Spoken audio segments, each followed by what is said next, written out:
If you're watching this after the fact, make sure and check the description for time codes. Thank you to David in advance for doing those. We're gonna hang out as people get collecting. It's gonna be a super chill stream, I think. So if you have questions, feel free to drop them in. Otherwise, we'll do housekeeping in a little while. Let me make sure everything's running. Oh, you know what? I forgot the restream chat. Let me pull that up. So if you're on Twitch, I can't see you. I see David and Mr. Certainly and Dexter in Discord. Hello, everyone. Folks in YouTube. Hi, Beatograph. David's there too. Dr. X17, Deshipu. Hello, hello, hello.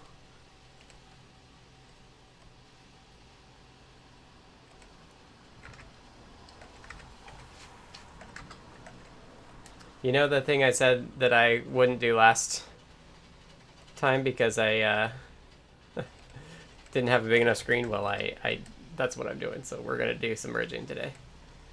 Live on Twitch. Hey Johnny, hey Gareth. Hi Bruce S. Hi Mark. Doctor's in the Discords as well. Hi Love the Factory. From Colorado.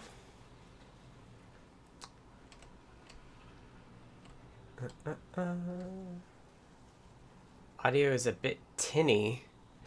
Is that just because it's too far away from me? Welcome, Doctor. Thanks for joining. I'm one of many Adafruit folks that stream. I'm not the only person. So you'll see other people on this stream as well. But this is the normal time that I do stream.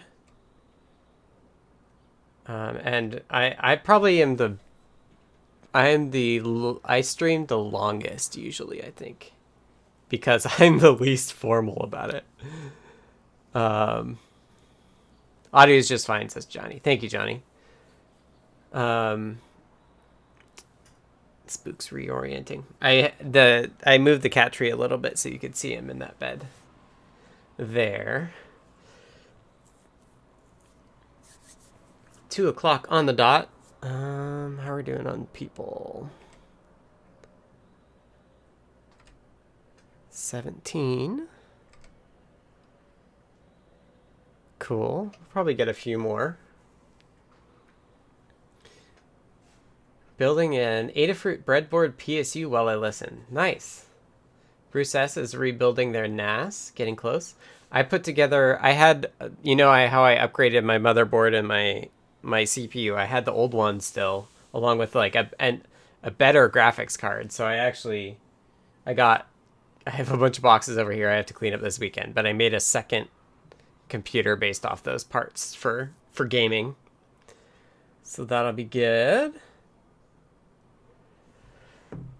Got an email about the Python language summit that I'll be giving a lightning talk to. Like I've applied for a couple talks this year and they're just like really short. Like the Open Hardware Summit one was 15 minutes and then this lightning talk that I'm giving in a couple weeks is 5 minutes. So it's just like and if you watch these streams, you know that what I prefer to do is like 2 hours of rambling. So yeah, it takes more work for me to do the short ones. So I've got to get going on that. Love the Factory's boarding tomorrow. Nice. Yeah, I think neither my wife or I slept very well last night. So I think it's going to be a pretty lazy weekend. I planted corn out front and the squirrels have eaten all but 3 of them. I had like 10 and there's only 3 remaining. So I've got to do something about squirrels this weekend. Squirrels and corn. All right, let's get going. Let me do housekeeping. So, hello everyone. My name is Scott and I work for Adafruit on CircuitPython. CircuitPython is an easy to use version of Python designed for microcontrollers. It's based on a project called Micropython. It runs on these little inexpensive computers. Ooh, here I have it. I got my NeoTrinkey out here.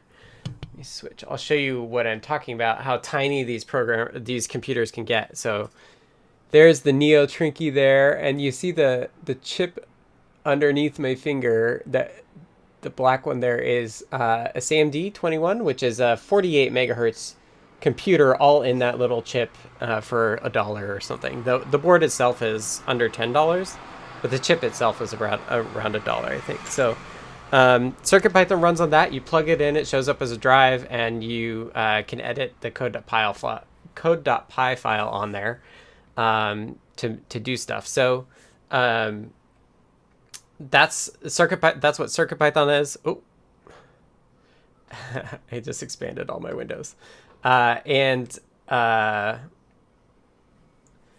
where are the saved streams posted? Sorry, I got distracted. I answer questions. If you want to check out past deep dives, you can go to youtube.com/Adafruit. And there is, if you hit playlists, created playlists, there's a deep dive playlist there that has all the past ones. So yeah, Adafruit is an open source hardware and software company based out of New York City. I work remotely for them, so I'm actually in Seattle, which is the other side of the U.S., which is why I do this at Pacific time, because that's the time zone I'm in. If you want to chat with me and a bunch of other folks, you can join the Adafruit Discord server by going to the URL adafru.it/discord. That's what the smaller of the two windows here is Discord, and then YouTube below. These deep dives happen every week. They're typically Fridays at 2 p.m. Next week, I think, will be on Friday as well. Occasionally, I shift it to Thursday if I want to take Friday off, but haven't had a reason to do that. We finished skiing, so I haven't done that recently. Generally, what a deep dive is it's just me talking about whatever I'm working on in the that I've been working on over the week. And I go into deep detail about all the things. I'm happy to answer questions. So if they're related to what I'm doing, that's great. If they're not, that's great too. I'm happy to go off in tangents, as some people will know or will note. And yeah, so the last, so if you have questions, feel free to ask them. I get distracted and I answer them. It's totally cool. That's how it goes. It typically goes for about 2 hours. So it'll be just under 2 hours from now. Last thing is this kitty here is Spook. I'll go to the cat cam. That's Spook, that you can just see his ears there. He is epileptic, which means he does have seizures occasionally. He's on new meds since we started streaming, so he's been doing really well. But if I'm standing here watching him and not paying attention, that's why. So yeah. That's housekeeping. Let me see who I can say hi to here. Love the Factory says hack the touchpads to do I2C. My plan, actually, the reason I got the NeoTrinkey out is I ordered it, but I have a lot of stuff I don't use. But I just put this computer together for gaming that's in our under our TV, and what I was thinking is that I could just program this using CircuitPython to type in the pin to log into Windows. So you would start it up, but you'd have to log in. So you just touch this, it typed the pin in, and off and away you go. So that's why I was doing that. Endico says the Nordic Power Profile Kit 2 that I ordered in January arrived yesterday. That's awesome. Hello, Moto Timo. Happy Deep Dive Day. Johnny says I have 25 terabyte NAS for backups already. Hi, Keith EE. Johnny says, which is why he does this at a Europe-friendly time. 6 by 10 terabyte Iron Wolves in a RAID 6 style setup, dual parity. Wow. Yeah, Spook's been epileptic. Doctor says, poor fluffy baby, seizures suck. Yeah. He's super lovey after he has them though. And they've been much better in the last, I don't know, 6 months now. So it's good.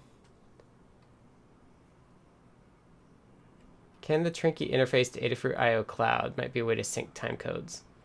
I I don't know. I don't know. We could think about that.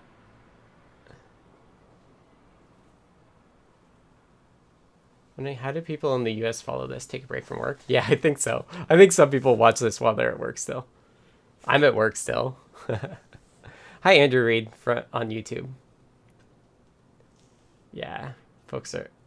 Friday becomes loose in the afternoon. Yeah. Everybody's kind of checked out. What my wife and I were talking about that earlier. We're kind of like done for the day. So after I'm done with this stream, I'm done for the weekend. Although I do want to work on the law stuff some more. But that's not work. Alex Landon says, I'm trying to load CircuitPython on my new Metro ESP32S2, but the firmware doesn't seem to update since I don't see it mount.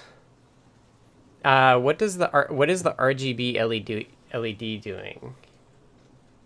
And I would recommend getting on the Discord. And if folks in the Discord can't help you, I would take a look at the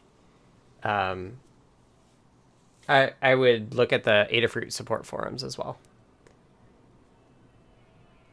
And DCD, I think the time codes in the notes are 2 minutes behind. It's 11:30 right now. I get off at 4 Eastern and I have wine. Ah, yes. Having a refreshing beverage and watching a deep dive is sounds kind of fun. And if you want to... Ooh, Bad Abby asks, where does Adafruit order their PCBs from? I'm not actually sure.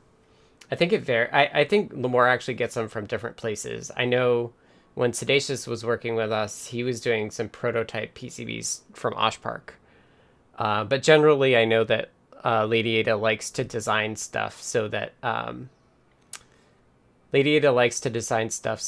it can be manufactured by basically everyone. All of the PCBs are designed in a way that are like pretty easy to fabricate, which also means they're low cost, high yield sorts of stuff. Eddie. Oh yeah, Randall says the reset sequence is tricky. That's right. On the S2s, you have to hold... To get to the UF2, you press reset and then press boot. Keith EE says, Alex, I've got a Metro S2 as well. If you have questions, the guide is really helpful. Eddie says, I'm really loving working with CircuitPython. I'm finally launching my new board, the Atmega 0, which is an ESP32S2, which will be released with CircuitPython. Thanks for all you do. You're welcome. I'm glad it's useful. It's very cool to see so many people build on CircuitPython, and Adafruit deserves the credit in terms of, like, I wouldn't have the time to do it, or I wouldn't even know. I didn't know about Micropython until I talked with Adafruit. So Adafruit is a large part of what made CircuitPython. Hi, Jose David. All right, so let's pick up where I've left off. I don't see a ton of questions. If you have them, feel free to ask them. Unrelated, let's go to the desktop here.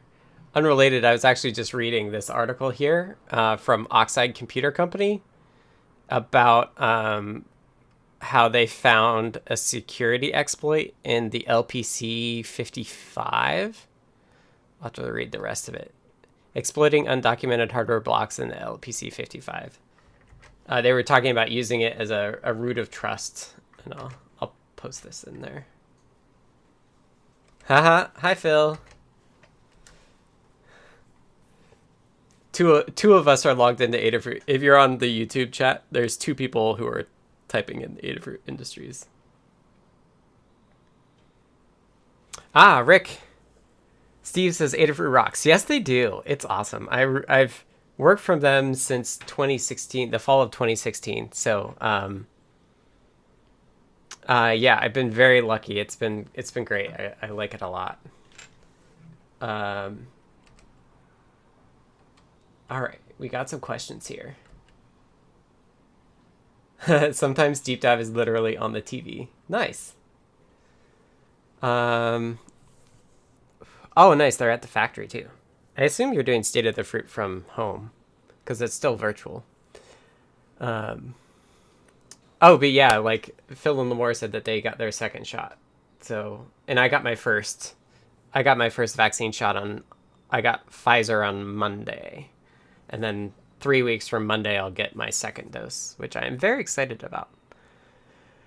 So Rick says, hello from Redmond. Still wondering Circuit versus Micropython. A lot to like with CircuitPython. Oh, David G got there first. Yeah. Nice. So CircuitPython and Micropython are related. Let's just kind of recap it for those folks that are new. Micropython started... They're at the factory, but doing it virtual still. Okay. Micropython started with a Kickstarter by Damien George, who's the person that created Micropython. And the first Kickstarter was for the STM32 Pi board hardware that Damien did as well. And 2-ish years later, so Micropython, oh yeah, happy birthday. Micropython turned 8 years old today. So let's just find that on the blog.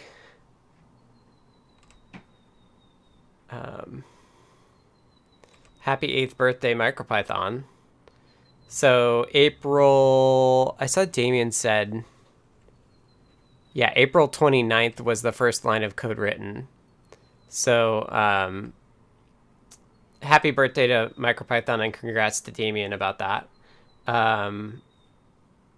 So in August of 2016 is when I started working with Adafruit.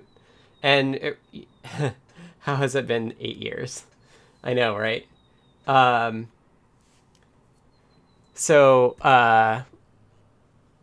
so in 2016, Adafruit, I pitched them hiring me, and they were like, we have a project for you. Are you interested? And I was like, sure. And they were like, we want, like, I hadn't heard of Micropython, so they were like, do you want to help get Micropython running on our boards, which are the SAMD21s? And they didn't support it at the time. And so we did that, and like as I was doing that, I discovered that like there was some design decisions I disagreed with about particularly the hardware APIs. I wanted to be much stricter about what the hardware APIs were. And those are the hardware APIs that we build like hundreds of libraries on top of and code and examples and things like that. So I knew Adafruit had done this like process of like all their products have Arduino support, for example. So I knew whatever, if we were going to this Python world, we had to make sure that the platform we were building on was going to be consistent across all of the boards that we did. So that was kind of like one of the technical reasons that we wanted to do it. And then after I got all the SAMD stuff working, and then we were talking about what the hardware API should be, like there was very clear that there was different goals between what Damien wanted and what we were going for. Or like Damien wanted to expose the details of a particular chip, like the STM chips in particular. Whereas like I was totally okay like glossing over the stuff that's like slightly different, or maybe like what makes a particular chip special in exchange for writing code that works across platforms. So that's kind of like the principle of it. And then we also made some decisions about the workflow with CircuitPython that mean that it works the same across everything as well. So all of the boards that once you install CircuitPython, they show up as a drive on your USB, and they have code.py. That's not true for Micropython. Micropython can do that. I don't know of any Micropython that auto restarts your code like CircuitPython does, but it is much more consistent. That being said, Micropython supports ESP32. It supports boards that don't have native USB, which CircuitPython doesn't. So I think those are the high levels. We have kind of an old laundry list in the README. If you just go to github.com/Adafruit, on the README, there's a differences from Micropython. So you can see some stuff here, but it's kind of like not super up to date. So what I've been working on though is like one thing we do share is we share a kind of the Python core. We don't use a lot of the hardware API stuff, but we do use the core Python bits of Micropython. So what I've been doing starting last week is like I've been updating the versions of the bits that we do share with Micropython to the newer versions of Micropython. So that's what we'll get to later today.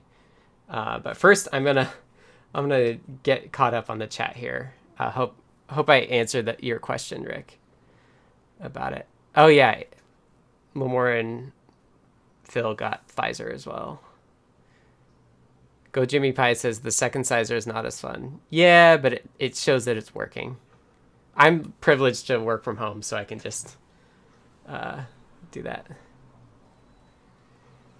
Hi, Dave. Hi, Rockbit. I like your party emojis.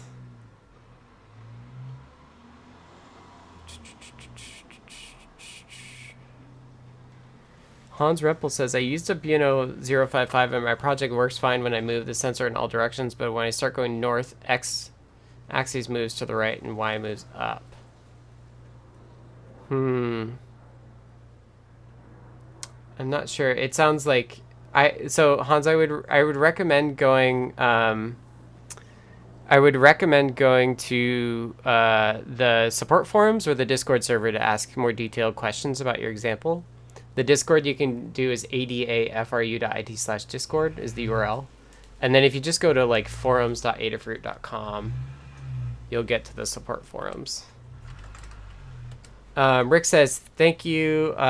Interrupts threading and good on your first dose. So MicroPython does support interrupts, meaning code will run kind of in between other Python code. CircuitPython doesn't do that, doesn't allow interrupts in Python because that's concurrency and it's really hard to program well. CircuitPython does use interrupts internally though.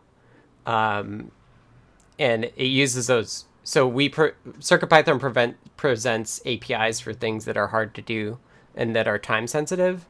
And then it uses all of the C things internally.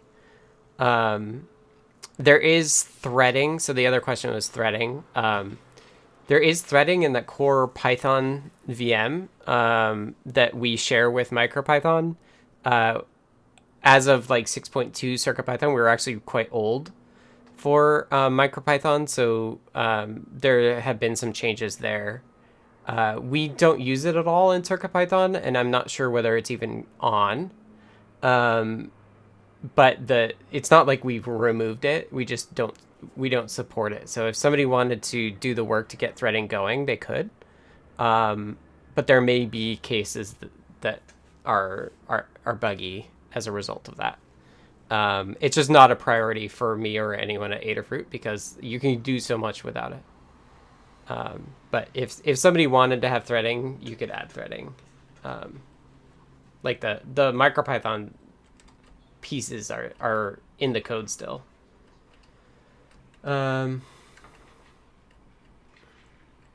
Yeah, and thanks to David for timekeeping again. So David G asks, how can I get access to when or how many garbage collections is taking place? I would like a gc.count to figure out if this is frequent or not in my code. Ooh, that's a good question. Somebody can point you to where the gc module is created. You certainly could have a counter. I don't know of one. I don't think there is one now, but you could certainly add it. There's some memory. I added a memory monitor.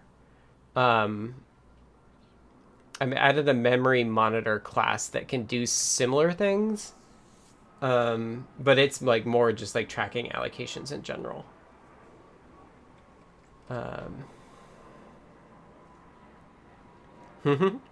Yeah, NDRUA says, I just dropped the CircuitPython.uf2 onto my NeoTrinkey. It's throbbing green, which reminds me of a recent deep dive. Yeah, a couple deep dives ago, I was playing around with turning off that. And in fact, I actually have the Feather still sitting on my desk that's doing the new blinking. So I do want to do that still. I just got distracted with all this merging stuff. Load the Factory says, for space reasons, does it make sense to respin the Trinkey UF2 image for yet another baked-in library? If you need the space and that's the only way, then that's the only way. I really don't like freezing in libraries, but it does solve the memory problem. Keith E. points out you could track when GC mem free goes. I wonder if GC mem free triggers a collect, though. I'm not sure. Welcome, Doctor. Doctor just found out about CircuitPython and Micropython. I tried the latest MPY cross, by the way, and the size gained on the modules like NeoPixel is pretty nice for small boards in particular. So it changes in 111, which is merged in, and 112 is about to come in as well. So I'm curious to see if 112 changes it as well. NeoPixel MPy with 6x is 1700 bytes. With current 7x, it's 1000 bytes. Just over 1000 bytes. Nice. Yeah, they did optimize it. One of the optimization... the questions I'm reading right now are in the history of the Discord chat because I'm behind. One of the optimizations in MPY files was that there's a set of Q strings that are fixed that are always numbered the same and they're always guaranteed, so they don't need to be included in MPYs. That's one thing they changed. Hi, Jim. Sorry, I'm like 5 minutes behind. Oops. Yeah, can we interrogate the program counter? Not directly. Huh. Yeah, the questions I'm reading are off screen. Doesn't trigger or collect. All right. Rackbit says, I really love it when CircuitPython Lives just work cross-platform. Like when I was using a LoRa RF modem on a Raspberry Pi with Blinka. It ended up being the only way I could get the hardware to work with the Pi. Yeah. So that, when we decided to do our own API and really focus, there was a moment where I was thinking about the hardware API and the Micropython API was very I want to create a generic API for this common hardware block sort of thing. And we kind of stepped one further step back away from that to make our hardware APIs be feature focused, and then about what you want to do, like sending a pulse set in or out, and that allows us to, depending on the platform, to do it in different ways. And that model of API design, I think, has also allowed us to even go into the CPython world with the Blinka library. So it's worked out really well. And so in terms of overall community, you'll find a lot more drivers and examples for CircuitPython than Micropython, I think. Because honestly, Micropython is different in a lot of different cases, right? There's Micropython for the microbit, there's Micropython for the microbit v2, and they have different APIs, and they work slightly differently and stuff too.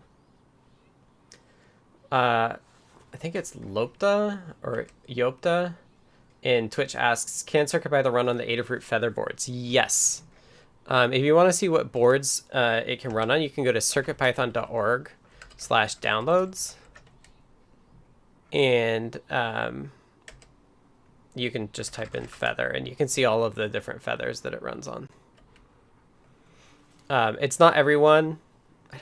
The 8-bit feathers won't work, but all of the 32-bit ones do. Some work better than others. Like the M0 Basic is not very nice because it's very, very limited.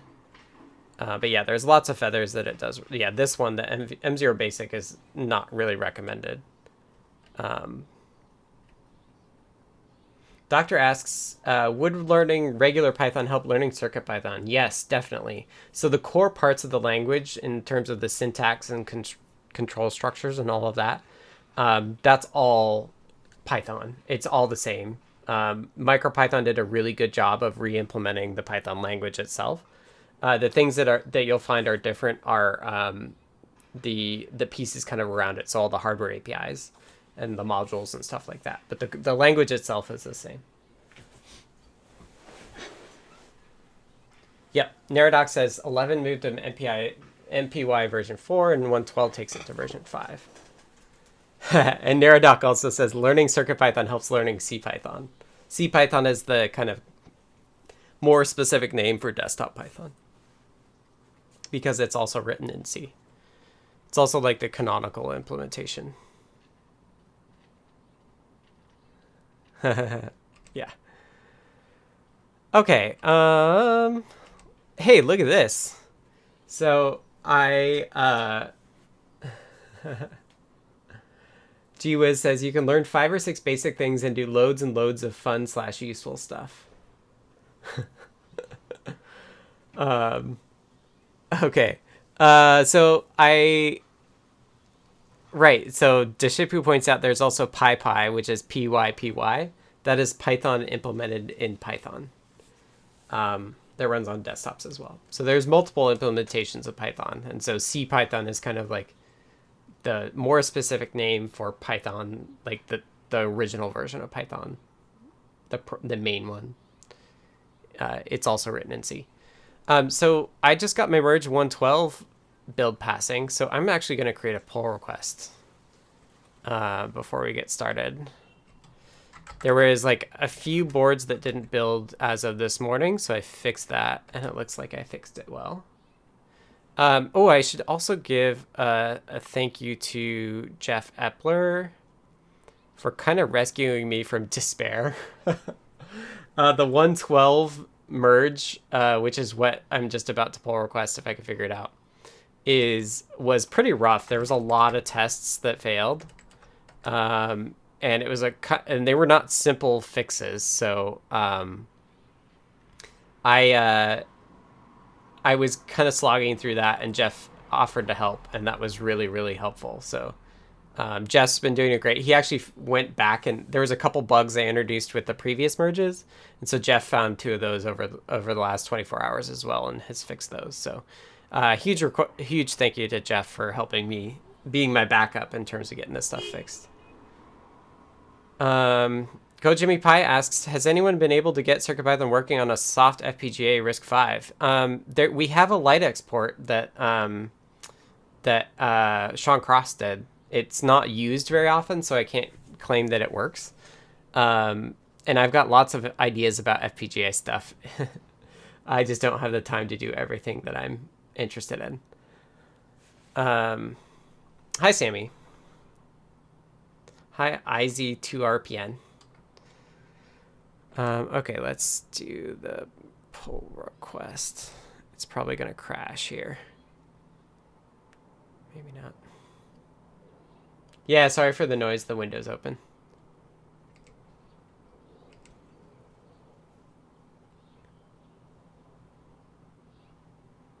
I think I'll have Jeff do the merge. Dan got out a pull request today for the new USB stuff, which is really exciting. So folks should check that out if you're interested in. I think it's for issue 299. So we'll create that pull request. Can't hear your noise because of QRM from local lawnmowers. They're not lawnmowers here.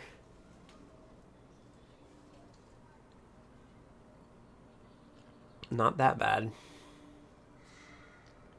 All right, well, cool. So the status update on the merge is, and for those, maybe I'll recap for those who didn't join us last week. So CircuitPython was originally forked from Micropython in 2016, and we updated it a couple times, but then kind of like got distracted in all the other stuff we were doing. And so the version that we were basing CircuitPython on was actually Micropython from like June of 2018, which was version 1.9.4, and it was like not 1.94 proper. It was like between 1.94 and the next release, which was 110. So what I decided to do is because we're in this mode right now where 6.2 is stable, and we're going to be going to 7.0. We're making some API changes, and that's what major version numbers are kind of all about. We thought it was like a really good time right now, and this is why it interrupted the BLE work I was doing. Is like, now's the time. If you're going to do it, you got to do it now. Otherwise, you get too far into 7.0, and you don't want to introduce a lot of instability and bugs and stuff. So we decided now was the time to do the merge, and Microdev had started it. So thank you to Microdev. Microdev,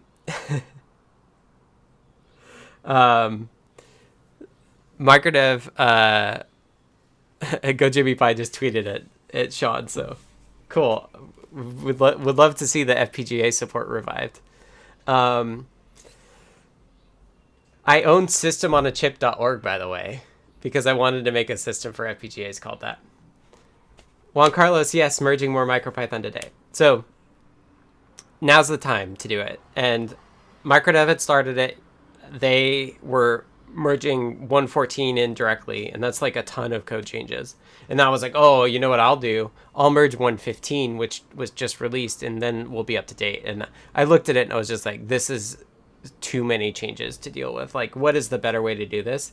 And I decided to actually, there were 6 releases of MicroPython since we had updated. So it was 1.10 through 1.15 inclusive. So that's 6 releases. So what I've been doing, and I was talking about this last week, was starting from 1.10 and going up through 1.15. So 1.10 is checked in, 1.11 is merged in. There were some bugs, but I think the most critical ones we found now. Thank you to the folks who tested.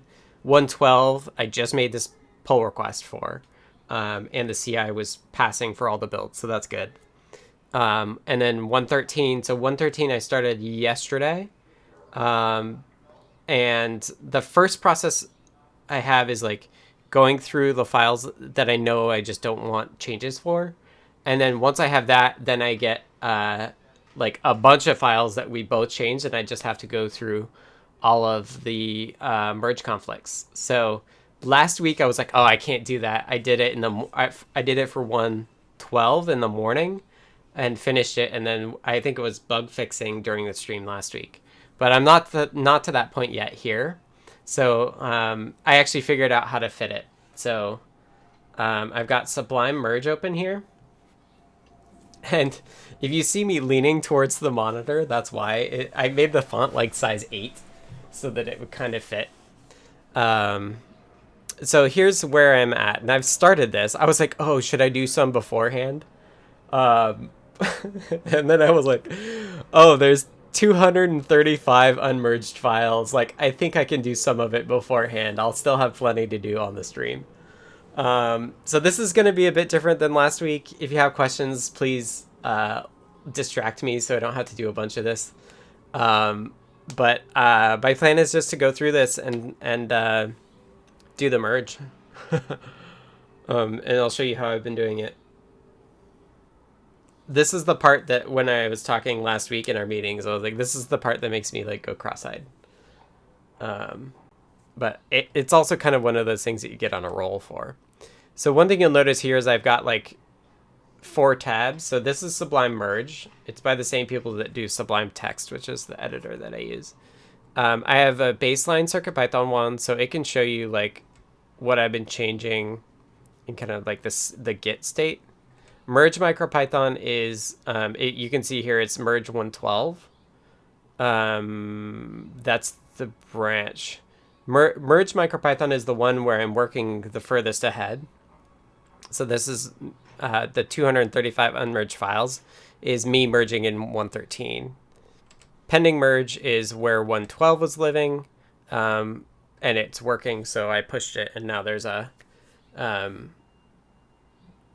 pull request for it, so that'll sit there. And then this revised code has nothing to do with it. This is the Washington legal law stuff that I was doing. But you can see here that I was actually playing around with applying a bill to the code. So I'm making some progress on that. Bruce S says, I was a Sublime Text user for years, moved to VS Code because reasons. I've tried VS Code and I just don't like it. It's too noisy. Like, one of the principal design things I think of how VS Code works is it pops up something in the right-hand side, in the right-hand corner, like, oh, did you want to do this? Oh, did you want to do that? It drives me nuts. And I settled on Sublime Text. Like, you have to pay for it, but like, if I'm doing this or I use it all day, so it's like totally fine to pay for it. And because it's written in native, like it is quite snappy, which is great. Whereas the like Atom and VS Code are written in JavaScript stuff, and it's not quite as. Is it Yopta? Is it an L or an I? Yopta. It might be. I might be too old-fashioned for IDs. Yeah, I don't. Bruce S says Sublime Text is Python. Lopta. Okay, thank you. I don't really use IDEs. I think there are things that I could definitely optimize, like be quicker about. Like if I'm trolling through, like a bunch of error messages, if the IDE was jumping to the right spot, like that would be nice. But I just like, I really like just I like tools that I can apply to all languages, and I don't want to have to like set up a new environment for everything. So I end up using the command line for everything and GDB for everything, and like a text editor for all the text all the code that I edit. Sublime is still unbeaten when it comes to handling insanely large text files. Yeah, so I made a mistake. I was looking at an MPY file in Sublime Text, and it automatically renders it as hex. And so I like pinged Jim. I was like, Jim, why in the world are these MPY files like text encoded hex? And they weren't. That's just Sublime Text automatically showing it.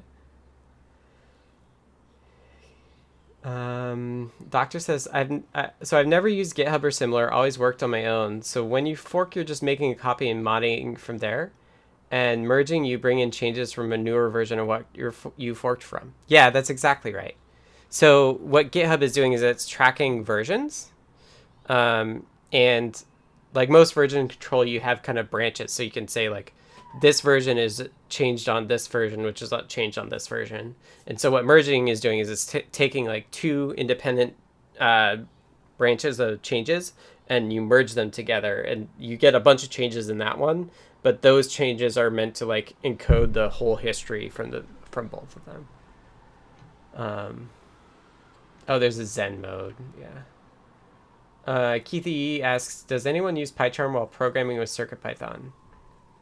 I spent years programming in gedit, so IDs are a thing I don't know how to utilize. I used to use gedit too. I used Kate for a while. I think people do use pycharm. I know Katney's done some work with it. I do it in the same style. Probably that's one of the reasons I like Sublime. Yeah, I mean, I'm also a printf debugger, so you know. We have a good learn guide. If you're new to GitHub, we do have a pretty good getting started learn guide. Getting started. Katney wrote a really good guide. Contribute to CircuitPython with Git and GitHub, but it will talk about most of the stuff. So I recommend that. Johnny does pycharm, but not necessarily for CircuitPython. Expound a bit on the results of your pull request and what you see as next steps in merging.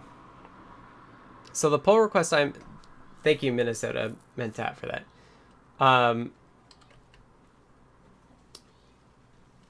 The pull request I made will merge in the changes from 1.12. And last week we covered, this is right.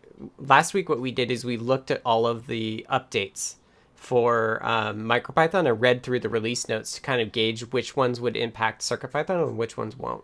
So if you want to know like what we get from 1.12, I'd suggest taking a look at that.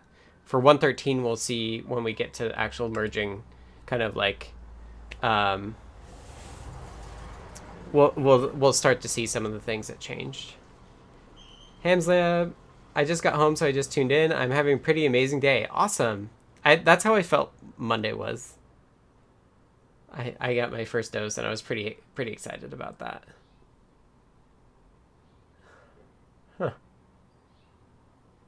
I do CP for CircuitPython. If I were to truncate CPython, I would just do PY.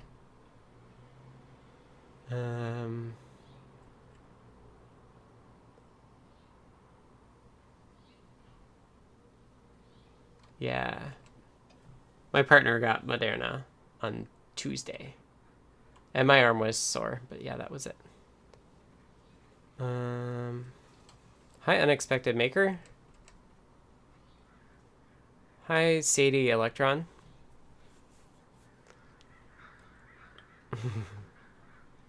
Okay, so if you're new to Git and GitHub, I recommend this. It talks about some of this stuff. But okay, let's just do merging. Let's get in the zone. So here's what we got. So we're in the merge Micropython. So last week I talked about Git work tree, which allows you to have multiple folders from the same Git repo at different branches. So I've got 4 branches. I've got CircuitPython, merge Micropython, pending merge, and I've also got a Micropython work tree, which allows me to reference each one. So merge Micropython is where I'm merging 113 in, and I've got 235 unmerged files. Oh wow.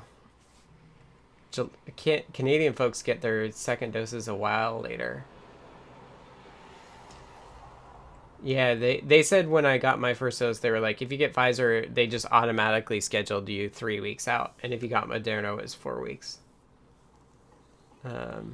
Git is great working alone. The lightweight branching makes it super great when working on fixes or changes. Git diff and bisect are really useful to track bugs too. Mark says August for a second dose. Oh, for AstraZeneca. Interesting.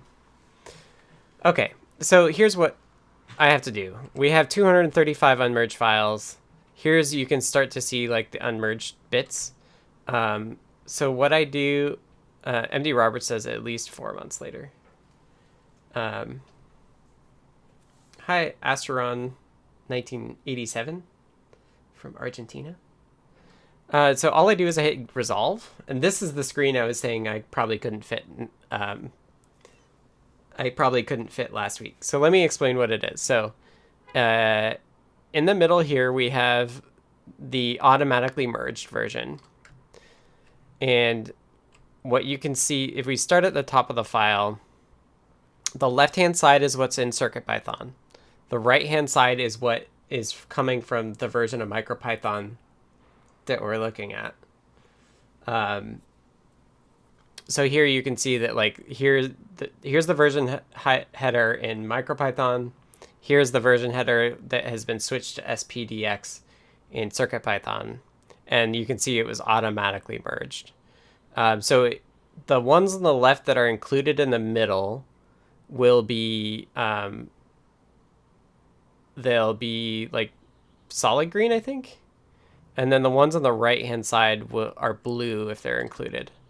And then there's arrows here that allow you to include it or not include it. And then there's arrows on the right-hand side as well as that. On my TV, that's unreadable unless I walked a feet away. Yeah, is it too small? Like the problem is that if I make the text bigger, it doesn't word wrap.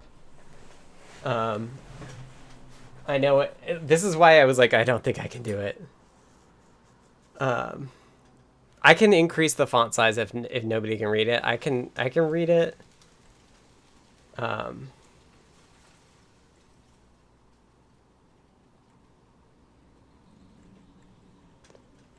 Yeah, so what you'll see is that like all this stuff is actually merged automatically. It's nice that you can like the darker parts are the parts that changed. Unexpected Maker says it looks okay. Minnesota says it looks. We don't really need to read the code. It's okay. I'm not actually trying to play along. Yeah. Okay. So you'll see here that like these things are automatically merged. Timon Skoo says it's okay too. Never trust a development environment that doesn't work in an 80 by 24 terminal. Good luck doing a 3-way merge with that. Okay, so left-hand side is CircuitPython, middle is the new version, and then the right-hand side is Micropython. And Sublime Merge does these like fancy arrows to like show you how things line up, which is really cool.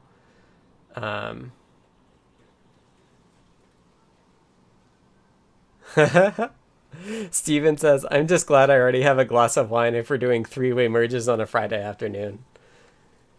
Call it 132 by 24. Okay, so a lot of this stuff is really straightforward. And in fact, this is like the third time I've done it on this code base, right? Because this is 113. So I've done 10, 11, and 12 already. So some of these are really like I've seen before, which is why I think me doing it again is fine. So this one here, where we add this MP proto implement thing, is just something that Jeff added a while ago. So what I'm going to do is they're marked as conflict in red here. I know they're small. Can't praise beyond compare enough for diffs and three-way merge. Interesting. I'd like to know how it's different than Sublime merge here. So yeah, so these two merged in, and then at the top it says all conflicts resolved. So all I have to do is hit save and stage, and now I have 234 files to do.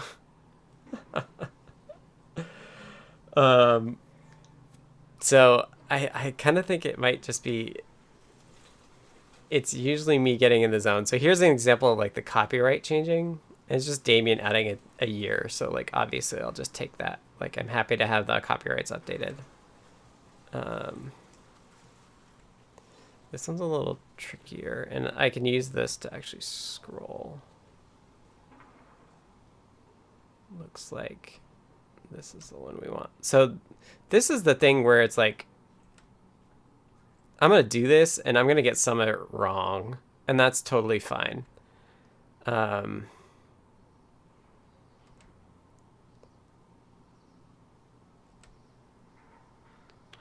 So this is just adding like M time to stuff.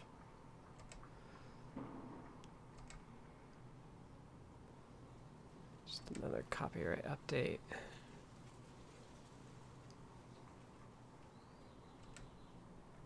There's also this next conflict button. I think I want this one. So some of these are, like, this is the last merge that has, yeah, I changed the signature of these stuff, so that's why. Different little fs, but version 2.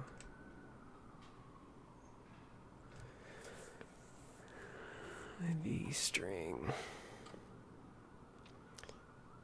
LFX. So I don't think we've changed much in this file. This is for little fs, which I think we literally just got support for.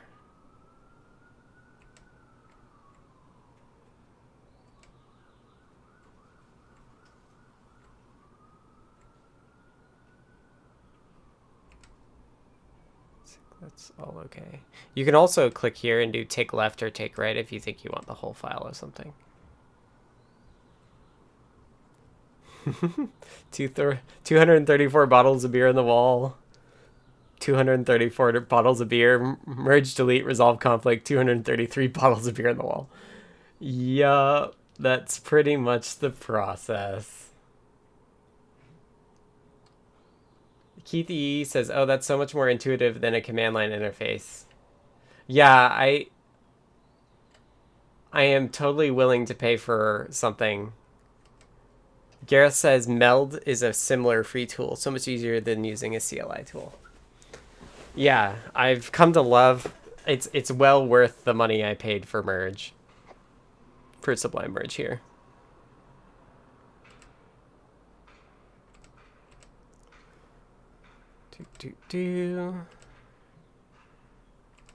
Oh, and the middle column, and we'll probably see this, the middle column is editable as well. So if you want to actually take like something from both.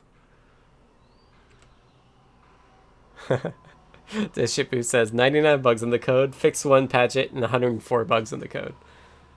Guilty as charged. So much easier than comparing two files in Notepad++. Yeah, I don't usually do this, but like when I'm doing like all of these, so I suspect we'll wanna. So here I am like typing it in. Ah, so here's one of the big changes. Ah, Apple's Xcode file merge has the third panel at the bottom full width. It's nice too. I use... Dave says I need a tutorial in Sublime text. I just open the files and edit them. I don't use a lot of the fancier stuff. Unexpected Maker says I use SmartGit and that has the same type of merge conflict resolver, but the way they name the columns is so confusing. One thing Beyond Compare does different is that you have the base and output in separate panes.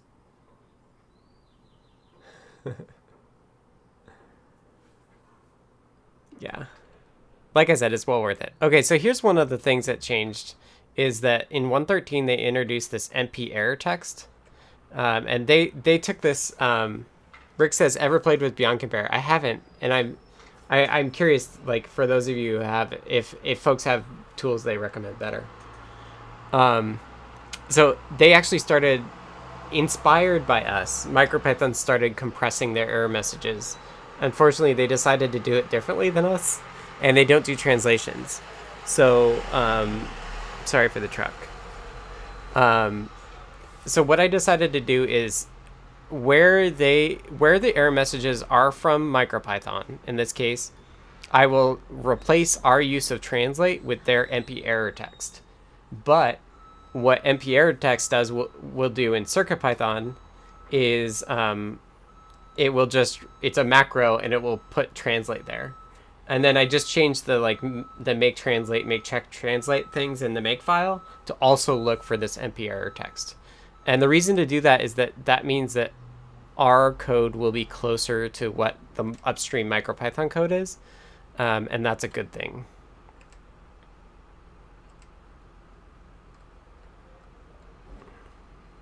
As you can see, I kind of get in the zone here. All conflicts resolved. Hamslab says, I'm literally using Beyond Compare right now to compare two 8 GB binary files. Ah.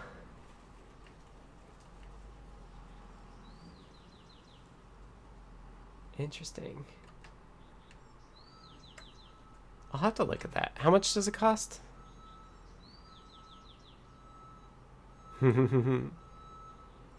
Unexpected Maker says, that's very clever. Yes, the closer both code bases are going for, the easier to move stuff back and forwards. Yeah, 100%. Let's pull up Beyond Compare. I think I looked at it before. I don't actually use this tool very much, though.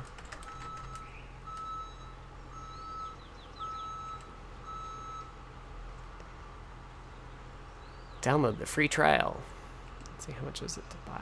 $60? That's not bad.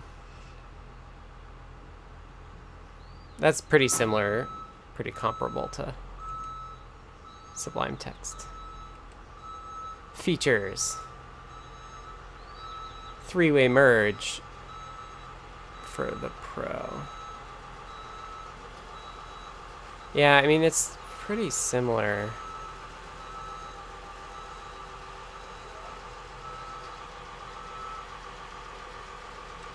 I think it's similar enough to Sublime merge that I don't need it.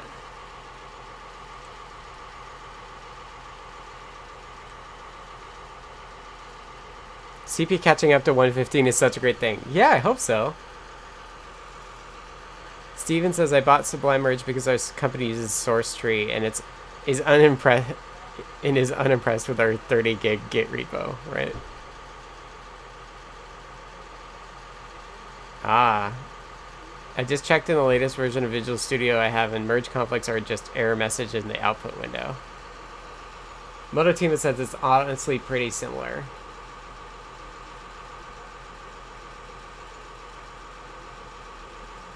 Sorry about the truck. Hold on, let me... Wait, where are they going?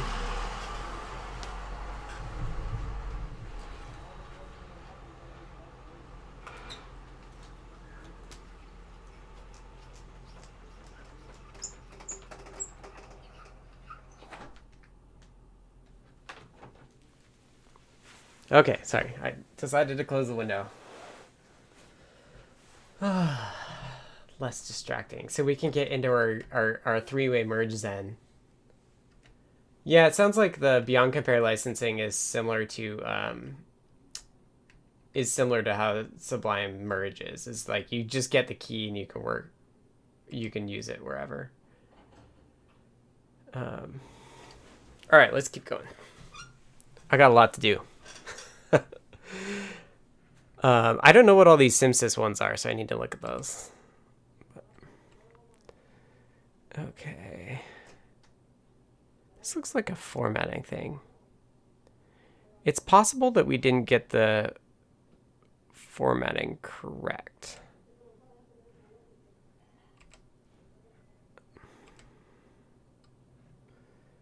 This I know we want the left-hand side. All this protocol stuff is stuff we want to keep. Oh, this is like a...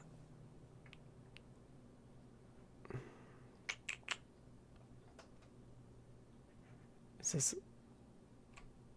Like, what's different? It must just be how we formatted it. Cancel.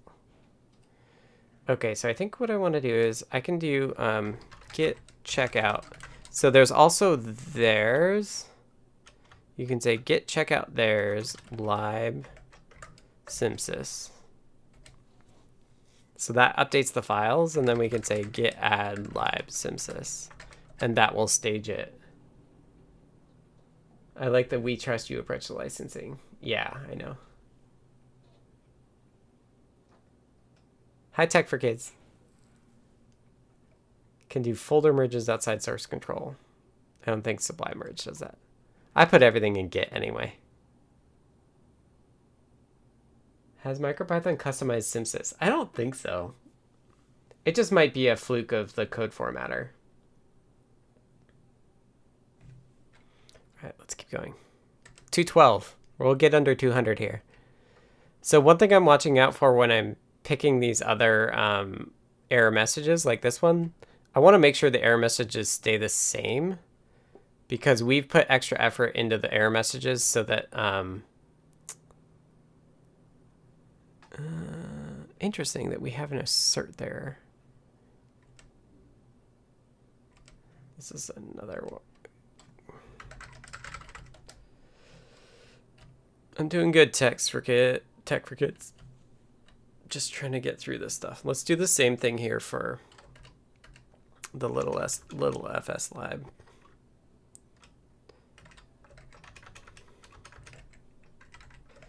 Which gets us through more of the chunks there. But I did a lot of that already.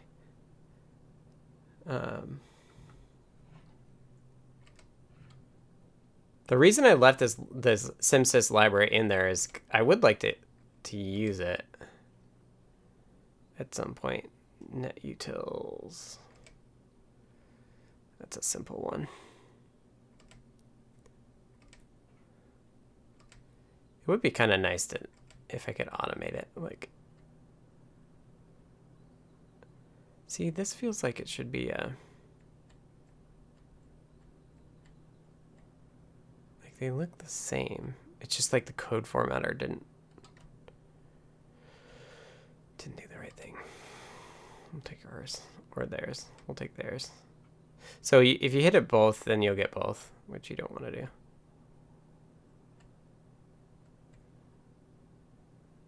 Is there an Adafruit BMP280 Eagle library? Find the product and you can probably snag it out of there.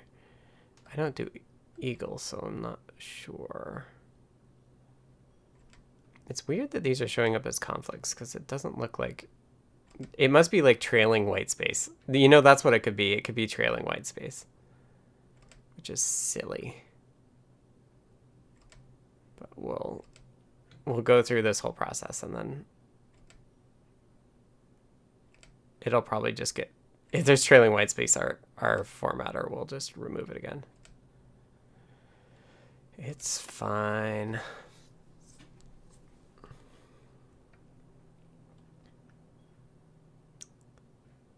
So somebody started doing this SPDX stuff but never finished. So I'm keeping the ones. Oh yeah, we used fastseek.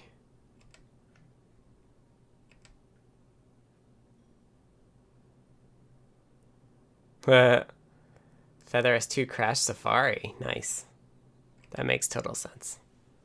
Yeah, somebody earlier was saying now that we can do, when we'll be able to do dynamic descriptors, we'll test all of the OSs for resilience.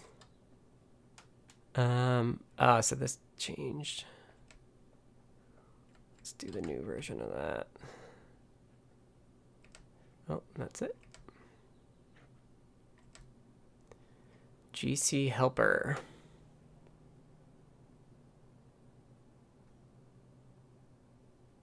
Interesting. Like that has it's got like merge markers in it. That looks weird. Maybe we never use this file.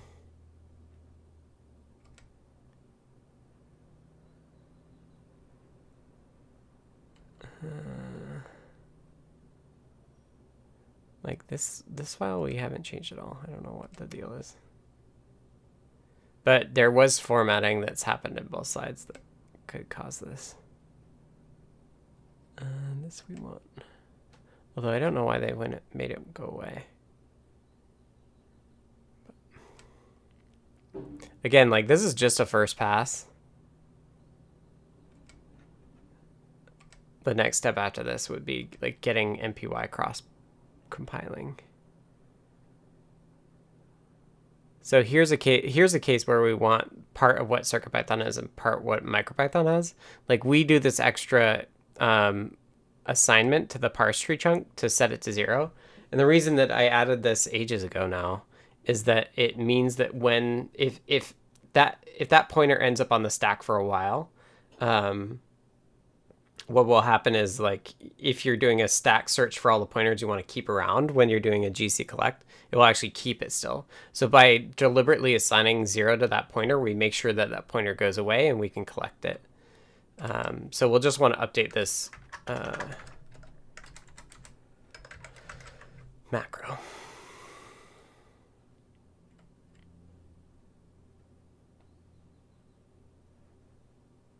Interesting that this has a true in it. It looks like MP handle pending might have changed. So I'll do my best to like be consistent about it, but at the end of the day, I'll probably have to go back and fix it. I won't get to that until Monday or Tuesday next week.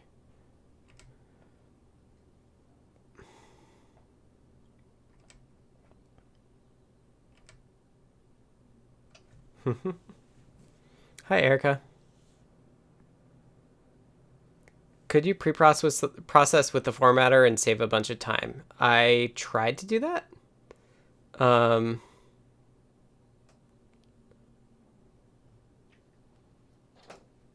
So CircuitPython's updated and 1.13 actually is updated as well, although there might have been some bugs.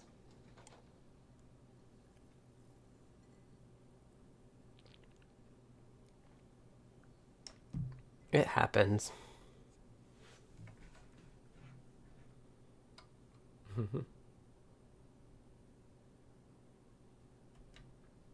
Such a time saver.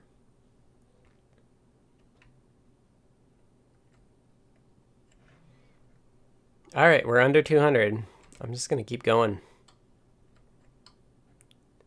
If file exists, like we added that, or no. We return the result. MP how. White spacey stuff.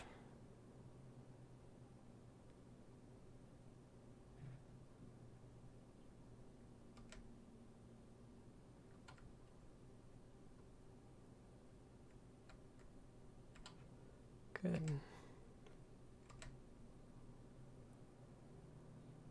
Oh yeah, and I MPY cross make file. GC helper generic. We have this somewhere else. So let me pull up this file. And so here you can see it's light blue, but then this one line is dark blue. So that's the thing that's changed.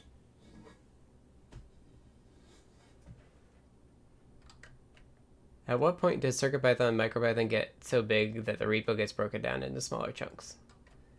I don't think there's been some discussion about having like the parts that we use as a separate core. But I think the problem is you lose history if you ever have a new Git repo. So I'm skeptical we'd want to do that. Okay, so let me just close these files. I'm in this version, mpy cross make. I don't know why we moved it, but we did. Okay. So we want the left-hand side.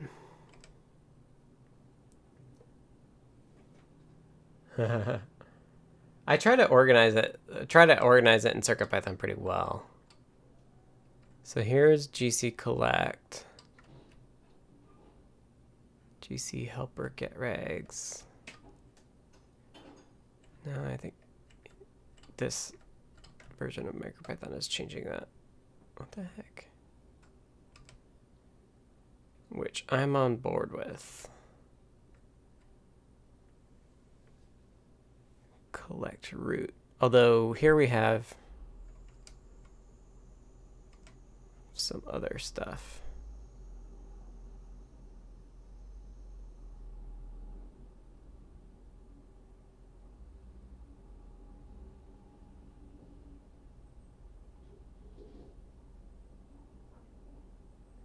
Oh no, this is the stack too. Okay, we don't want the left-hand side here. Oh, so I can unclick it and it won't go away. Looks like it changed.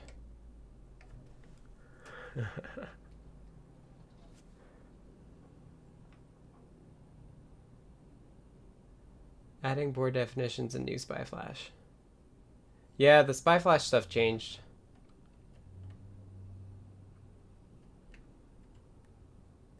Trying to break that out. All right, new MPY cross stuff. It's part of it's also knowing like, oh, we didn't change this file, or we did change this file.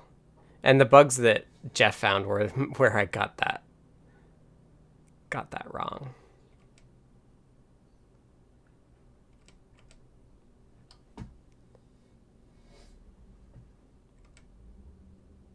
Yeah, this feels like white space stuff again. It's fine. VCX project. It's like I don't care about that. Sandy ignore. Sure. There are these weird cases where like it changed a file that it shouldn't have. Like it tried to guess like, what does git status show for this? Like it's applying diffs from a different file altogether. Like neither, like Micropython doesn't have this board at all. So like git is just being dumb. Like drivers bus qspy into this like microcontroller thing. Like that's not right at all. So just take left and be done with it. Here too.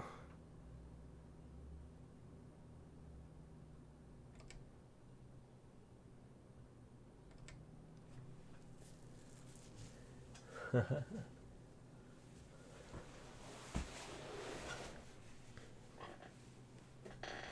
I do big array? I don't need any more equals 0 and then gc collect. You could just do del. There's a del keyword in Python And that will do the same thing. It will delete the name from the namespace. And then collect. Yeah, Tech for Kids, we already talked about Micropython's birthday.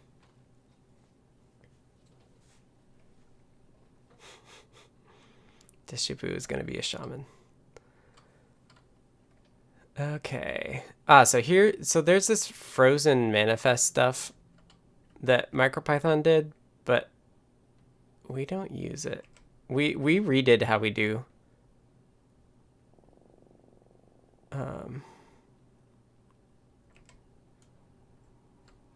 We do frozen stuff differently than Micropython, so I'm just going to keep our stuff. Lbuild.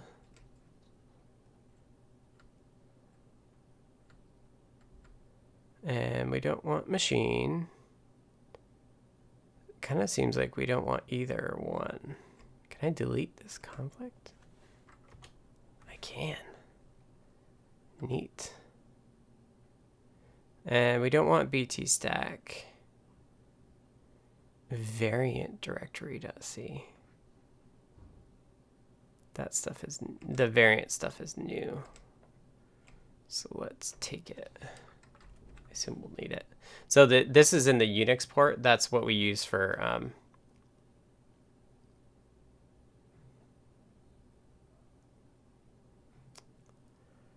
that is what we use for all the tests. So it's worth keeping going.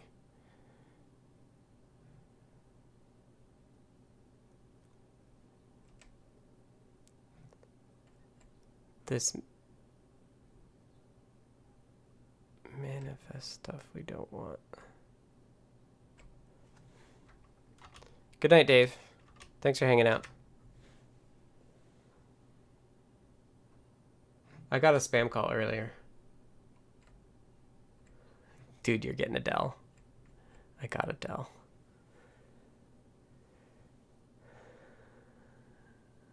So this must be the variant stuff. See how it's deleting all these things? Test full. All right, well, I'll fix it up later. But I suspect we do want translations in here too.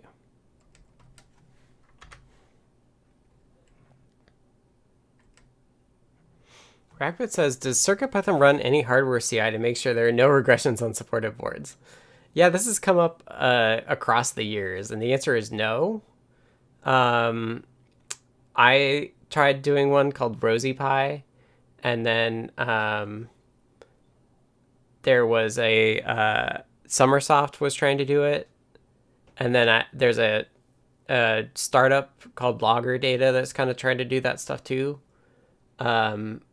But no, there are ways of running all these tests on hardware, but I haven't done it recently. It's definitely a hole in our testing strategy. My YouTube. Oh, sorry. Is it? It looks like it's just a little too long. Is that better? Yeah, it was just too long. Sorry about that.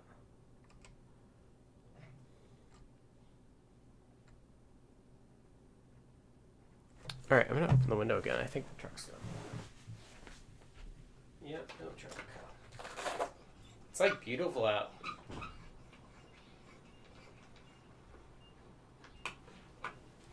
Nice and sunny.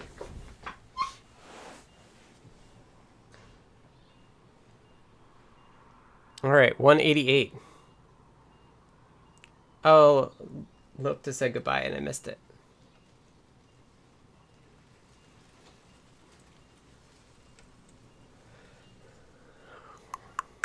I don't know what pairheap is, but we probably want it.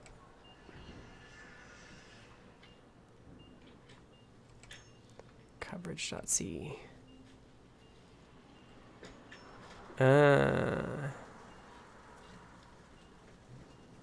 Where's ring buff? Did they remove the ring buff? Oh no.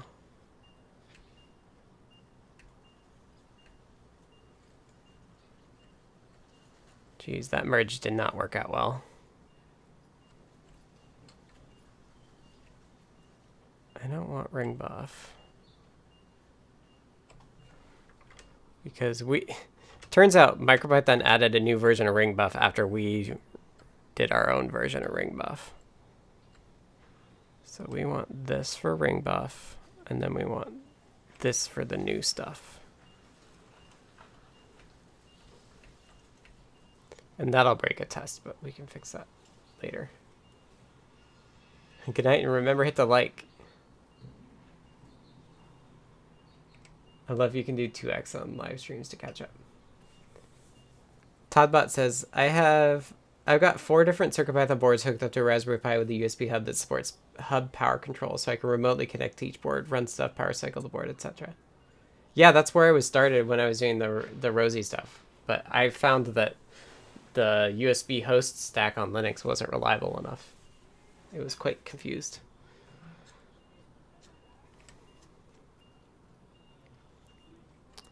This file went away.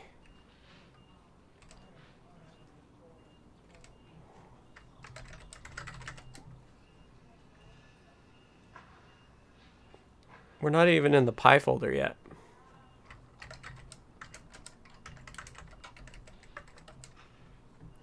Okay, I can delete it too. GC helper again.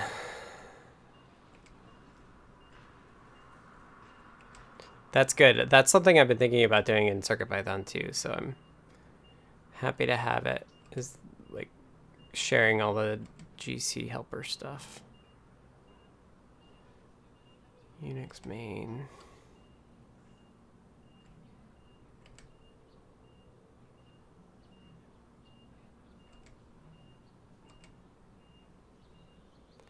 Path separator.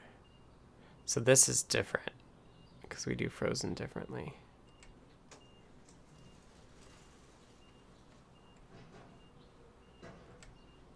So one thing we do with frozen stuff is we actually, there's like Python has a sys.path, and we actually have an entry in there for frozen stuff so that you can actually sort. You can change the path before you import stuff to make it actually import stuff instead of the frozen things.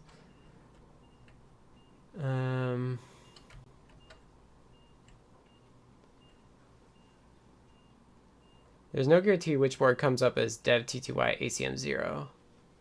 So there's also, in Linux, there's also dev disk and dev serial, and you can do those by path and stuff. You can do those reliably. So there's a way around it. You just don't use the ACM ones. Like if I do dev serial, you can see there's like by ID. So you can see like my keyboard is there. But you can do path as well. And path is determined by like how you have everything hooked up. So you can make it, you can do it. You just can't use the ones that you would typically use. Okay, this is right. I don't get why I have to do some of these. Okay, this we want. This we want. See, they changed the capitalization. I think that's right, but like, and maybe the Weblate gang who's here can tell me if I shouldn't be changing the capitalization back. But I really don't want people to have to retranslate just because capitalization changed. That doesn't make sense to me.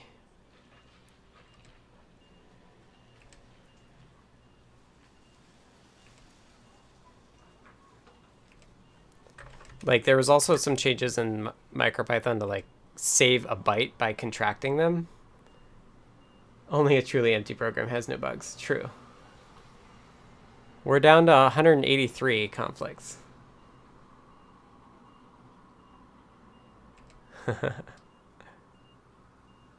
More error text stuff.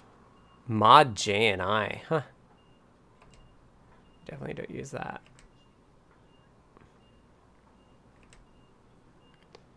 Mod machine. I'm surprised we have this at all. I thought I deleted mod machine. Certainly don't use it. Machine is the Micropython hardware API.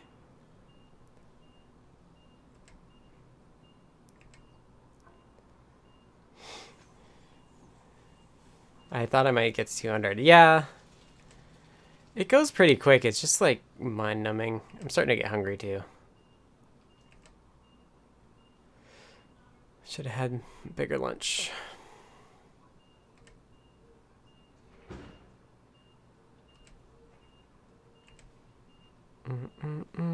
Yeah, handle pending has a Boolean variable now, which is different.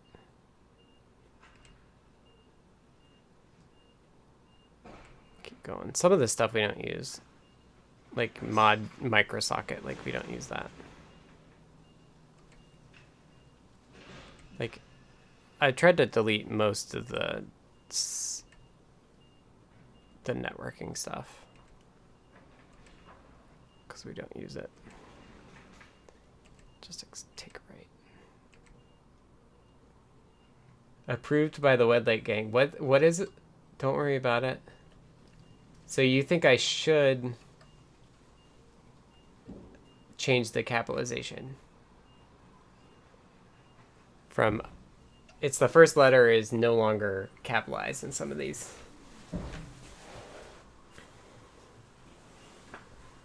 All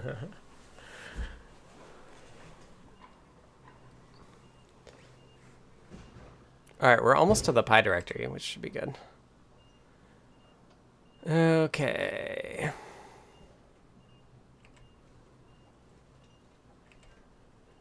That's where most of the meat of it is.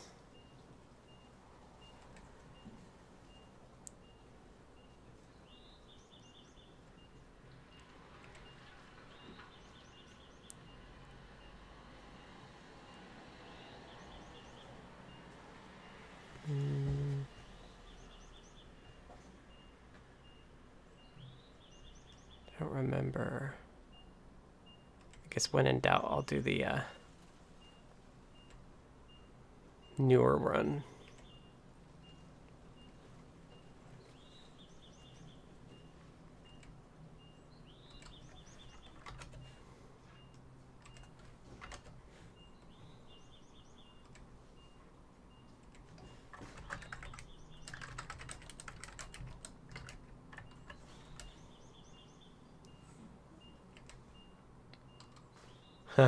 If a piece of software has a bug but nobody runs it, does it really have a bug? I don't know. Does the tree make noise when it falls in the forest? There's definitely some, like, with these changes that Jeff found, like, we found cases where we don't have tests.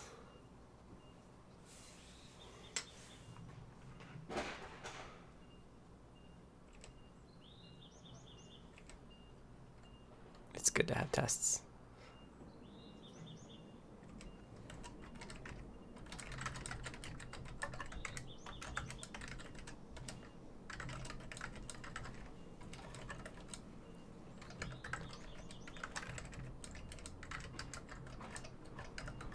I feel like I need merging music since I'm not talking that much.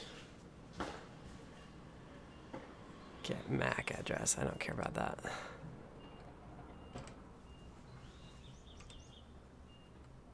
Here's MP thread.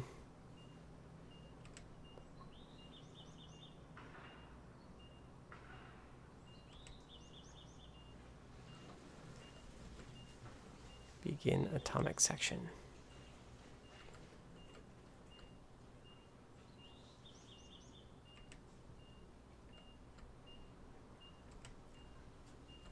Like, this merge is pretty easy because I know we didn't change any of it. Like, this is for threading on the Unix port. Anecdata says, I have music playing along with the stream. There you go.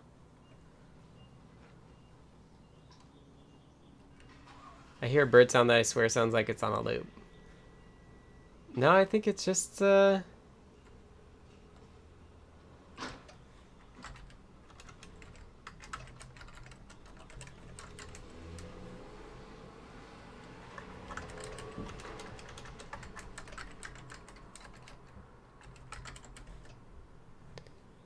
Sorry, I was checking in with Lady Ada.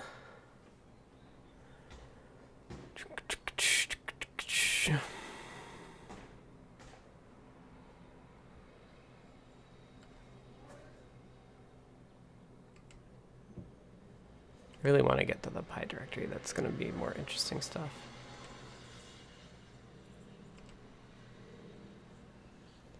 Sure, it's fine. Huh, this went away?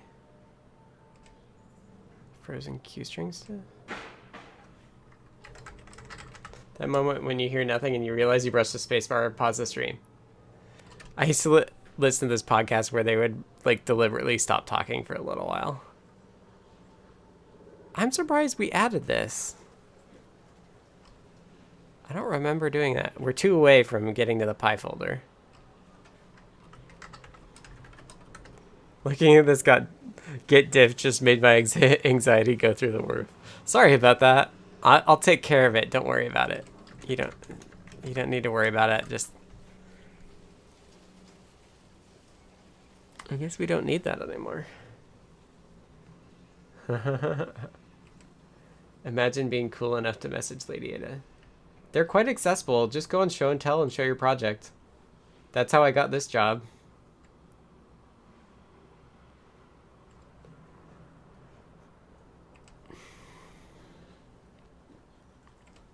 All right. Sorry, John. We're going to do some more diffing.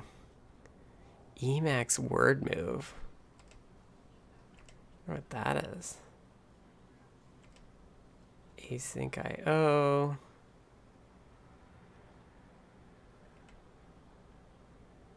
FATFSU's label. I messed that one up last time. We do want that.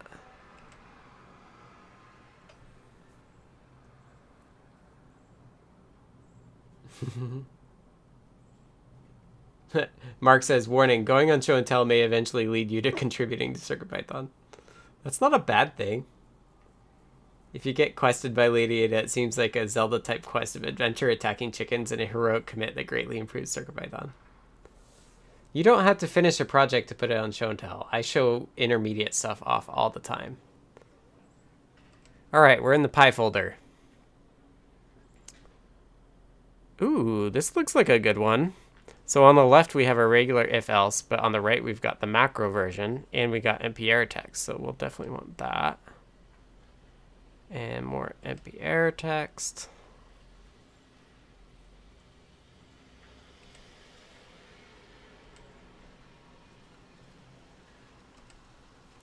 Oh, another question for the Weblate gang is whether you like contractions or not. Like, something I've already fixed, but there's like, if you say cannot, like the word cannot would be can't, and then do not is don't in like newer MicroPython, which is weird, but. All right, extra. Yeah, so I think the Pi folder is going to be a ton of this, which is just translate changing to error text, which, you know, is kind of like not a bad thing to do on a Friday afternoon when your brain's done. Like, I can skip I will skip all the stuff that's like trickier. Well, like when in doubt, I'm taking the newer version.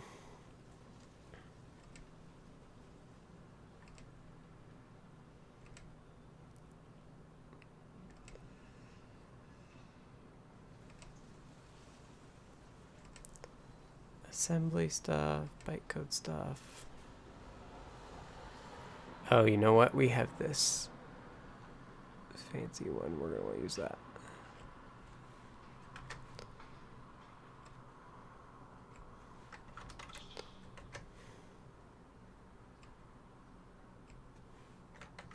It's like slightly more efficient.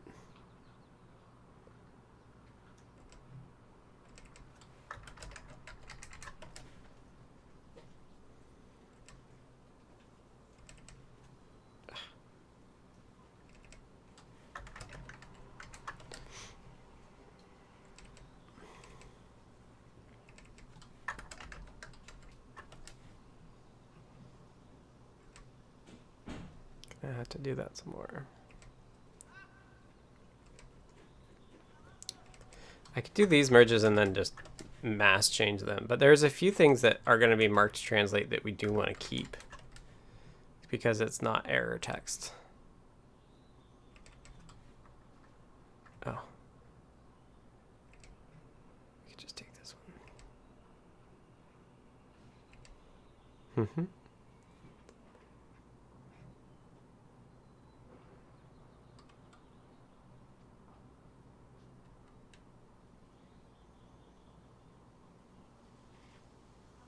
Yeah, contractions can conflict with translation.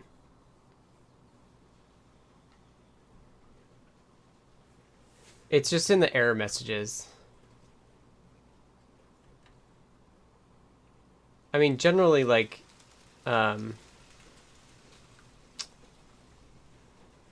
yeah, we could also fix the contractions in the English translation and leave the source version the same. It's another way to do it.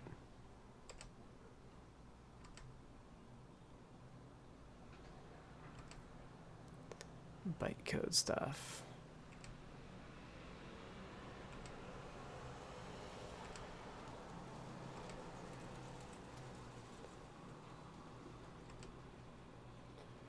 Only 20 conflicts. Yeah, this file is kind of a lot because we have more support in struct. Like we support padding bytes.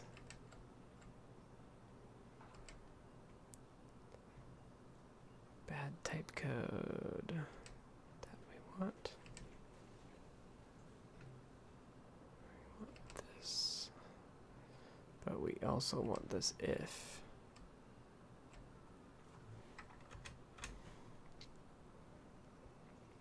We turn off the non-standard stuff.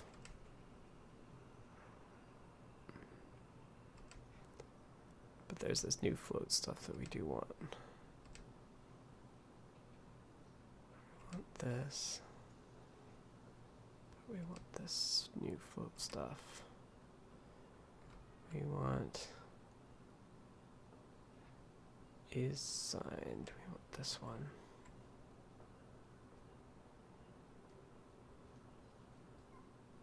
This one as well. There's a break here now.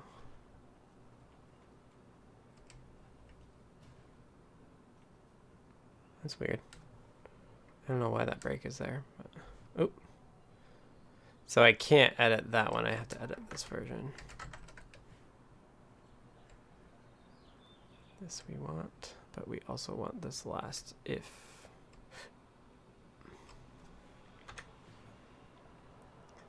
We want the non-standard bytecode. We want overflow checking. Goodbye, Tech for Kids. Have a good weekend, you too. Thanks for hanging out. This looks better, except for the non-standard thing again.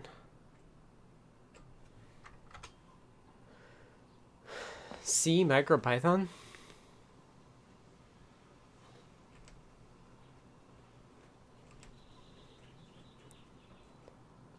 I don't know why these are conflicting still.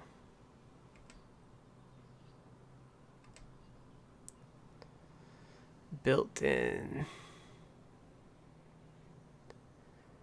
Microlab stuff. That looks right. Oh, except we're missing consts. I think we do want this const there.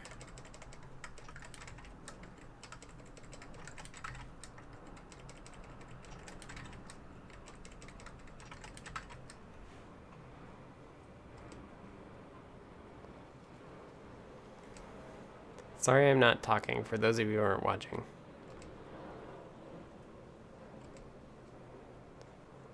This is why I was like, oh, maybe we need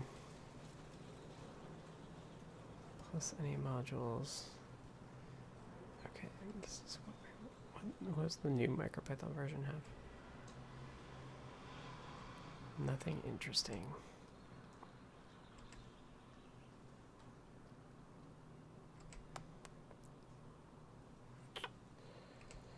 Built-in import. I think we want our import stuff here.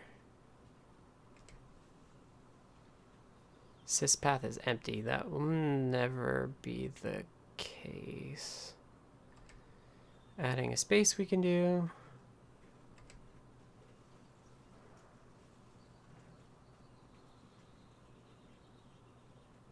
This we already do. It's just here instead. Import error.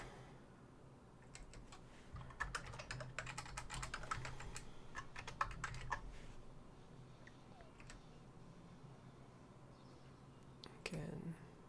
Oh. See, here's an example of a cannot becoming a can't.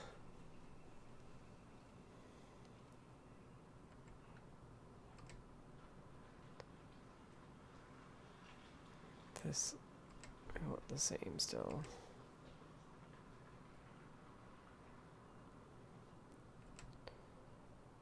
Relative import, raise message.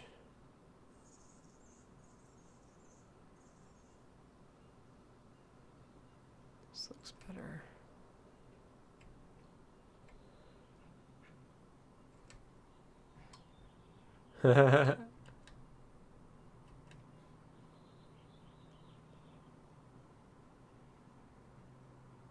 Everything I learned in school is British English and everything else is American.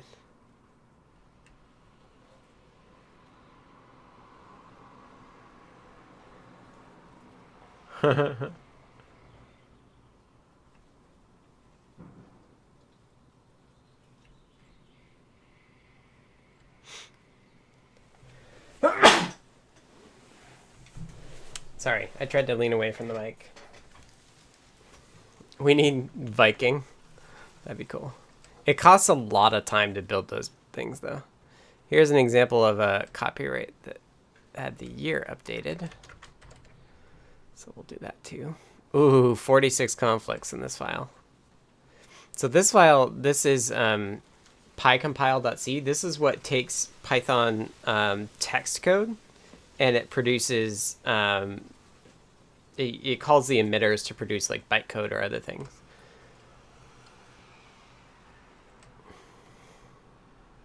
So that's what this does. Compile syntax error. Right, so this is where we have compressed strings. Yeah, so all these are going to be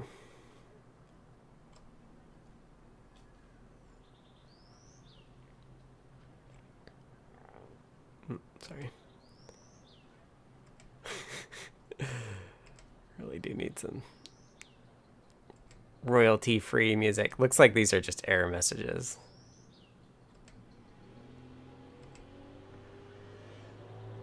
My window is slightly too small to actually see that.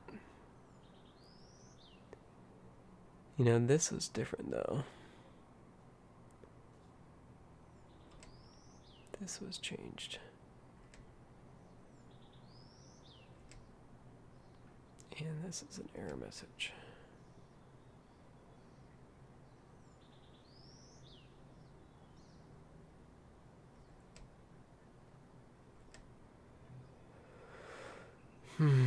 This is different for art. Oh, that's right. This has async stuff as well.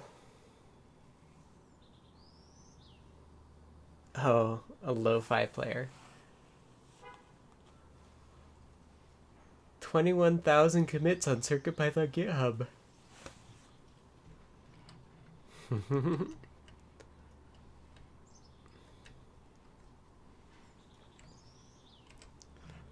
Y'all are chill for hanging out. Thanks. Hanging out as I do these merges. This we want. But we'll do it as MP error text.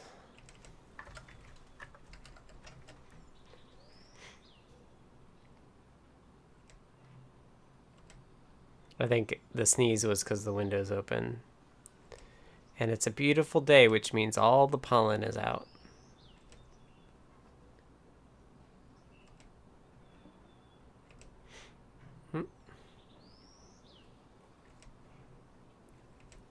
27 ago. Most of the files are easy, but these ones that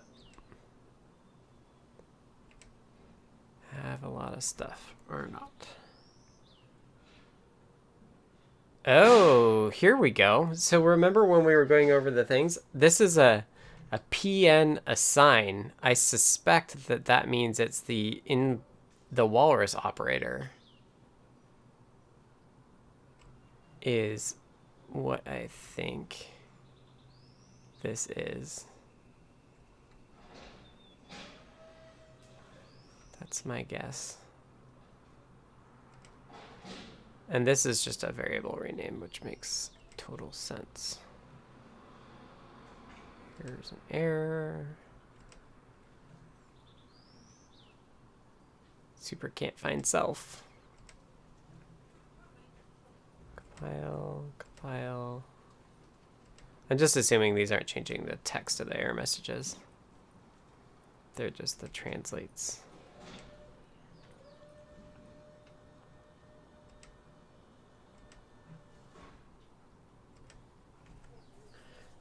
CircuitPython has a walrus. What does it do? Yeah, it's called the walrus operator. And hey, Eric Moyer, thanks for jumping in. Yeah, you can relate. You're in the same city as I am. Assignment expression. Yeah, I've never used it, so I don't know. I don't fully understand what it does.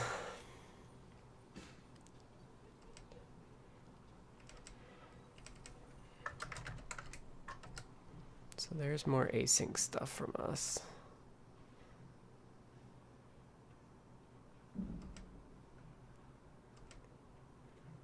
Like we do, I think we do better async validation. I think that's one thing that Warrior Wire added. 9 left.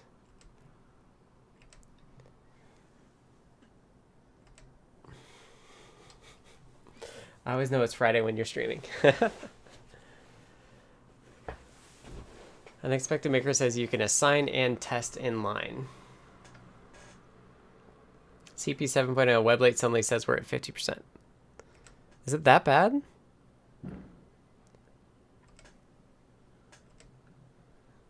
I tried not to make it that bad.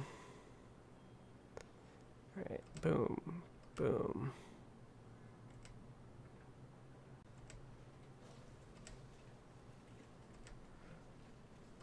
All right, we're done. I've also never used it. Yeah. It's pretty new stuff. This looks like a good.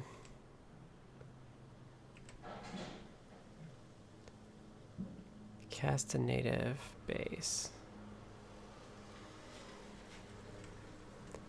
So we're in Dyn runtime. I haven't done any of this stuff. This is the stuff that's needed for native MPY files, I think.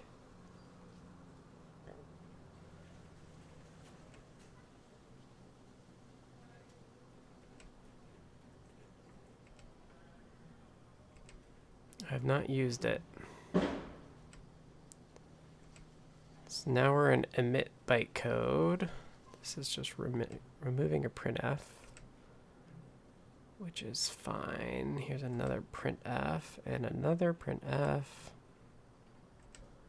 And one more printf, which is totally fine to remove. Persistent code save.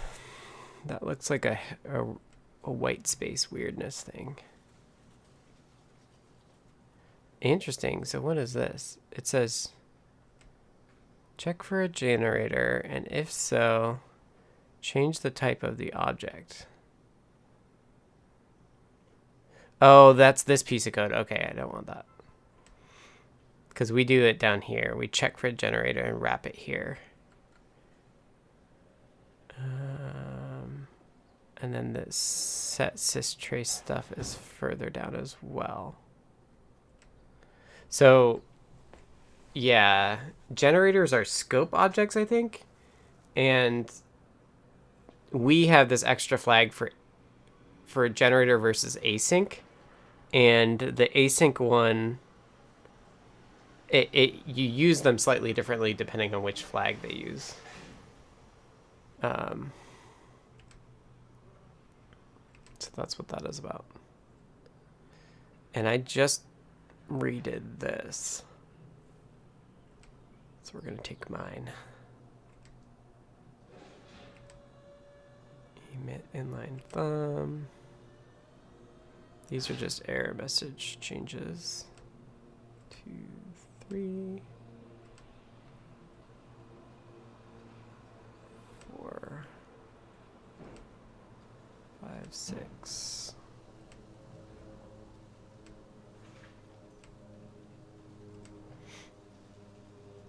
I'm happy to get these switched over to their error text generator. I was happy to find that get text you can tell it multiple keywords to look for.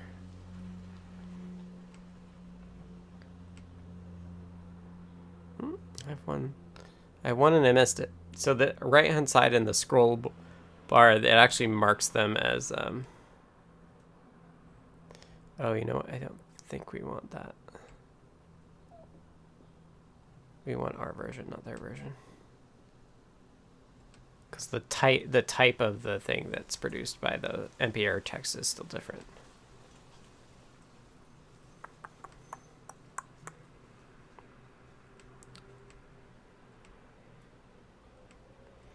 I had a feeling this was going to be the case. The nice thing, this kind of goes to show why it was nice to do one version and then another, is that, like, if I was doing all of this at once, it would be less clear, like, here's these big changes that happened. Like, there would be more big changes that change stuff. So here, it's nice because there's just, like, for 113, the only really big change is this, like, the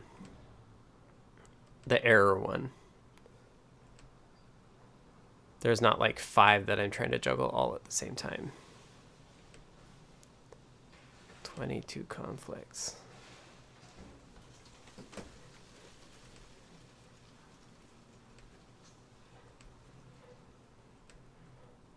More just error messages.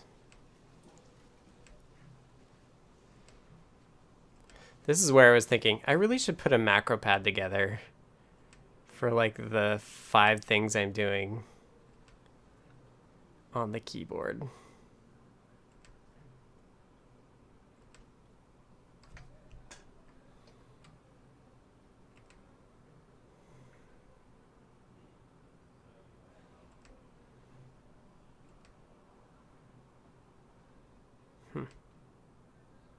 Like, for a file like this, like in emit native, like I know that like we probably haven't changed any of it.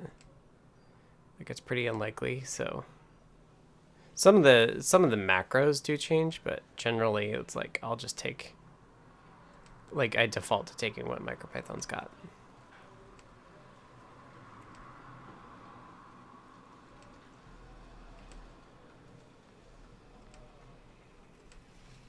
Two more.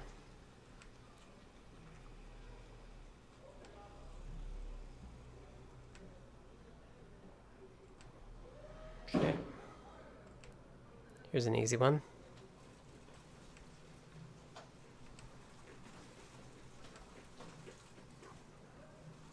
Wonder if we'll get under 100.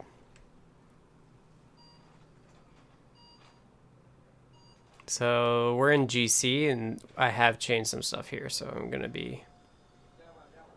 This moved. That's one I've had to deal with before. We'll let this break. Permanent pointers is a CircuitPython thing. Oh, interesting. They collapsed this thing. ATB is free. We just made it a loop.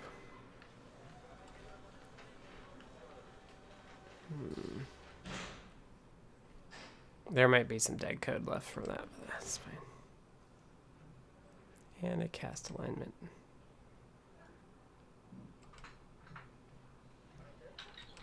We have a few warnings that they don't. Under 100, you could do it. I have 7 minutes left and 146 left to go. I don't know if I will.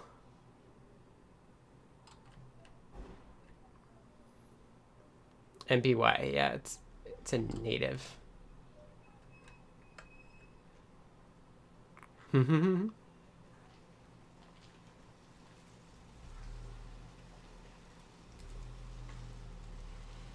I want to add a regular bitbang NeoPixel so it doesn't use a PIO.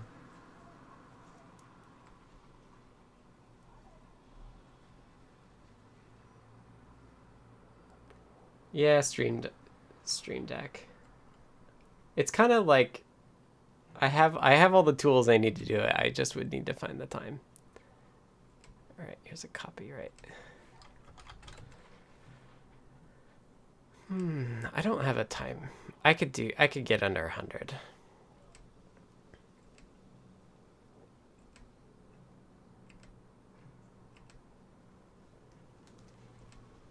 I don't have anything till 5. So here's something we changed. This is the F-string literal stuff. Because we have F-string support. Micropython doesn't. Here's the walrus stuff.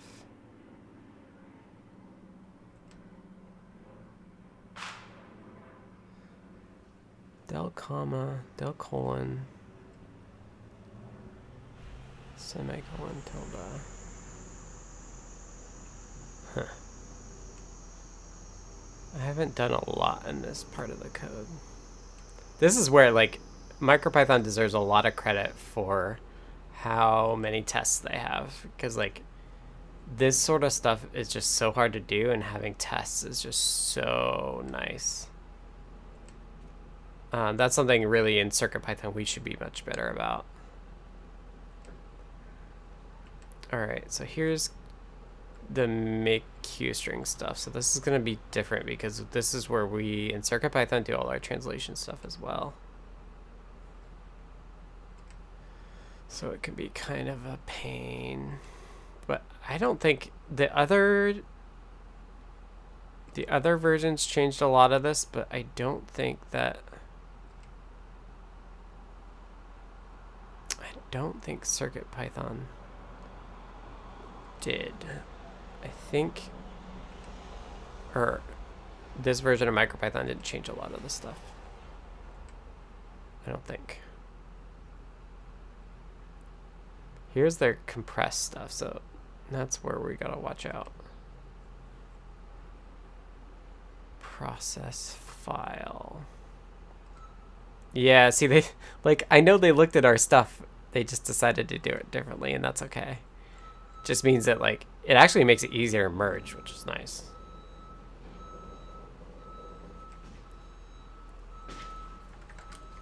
They added a mode. What is mode? Oh, we don't want that. We're not going to change that. Seeing YouTube pause on my end. YouTube looks okay here. Jose David says, yep.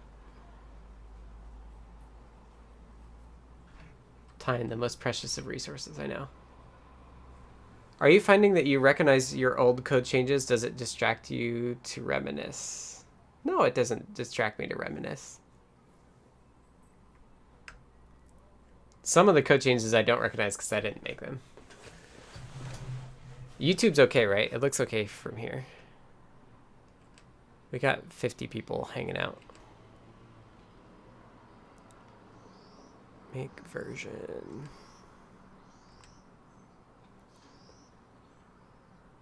Right. One thing CircuitPython's build that Micropython doesn't do is we take the full version number out of the git tag. Whereas Micropython actually has it in the repo.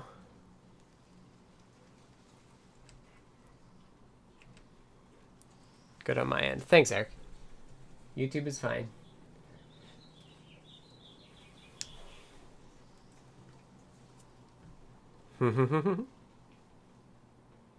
Yep, I've got gigabit as well. Malloc, maybe. Oh, we're in Malloc. Okay. It is good to know where we're at.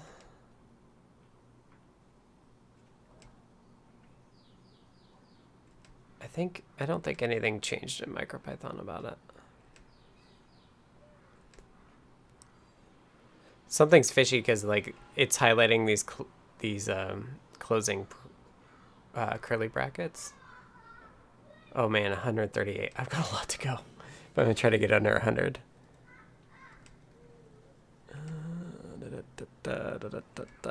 Size of field.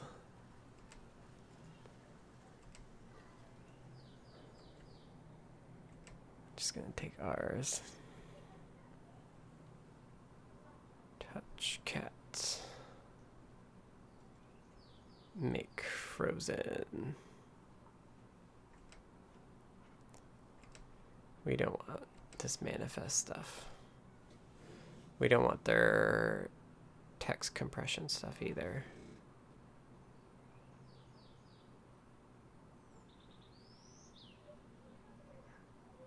Qstr gen flags. We have that down here. I'm actually gonna not take this. Object order depths. We might want that. I mean, after I'm done with this, it's not going to compile. That's just not the way that it works.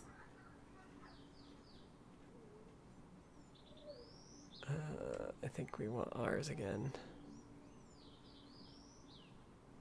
And all this QString stuff we want.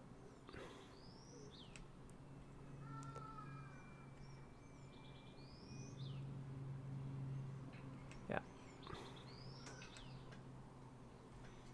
2.5 gigabits per second. 1.2 gigabit. I know, that's funny that, like... Woo. Yeah, I have gigabit symmetric. It ends up being like just under a gigabit though. It's not quite above it. I've been listening to a lot of broadband policy stuff.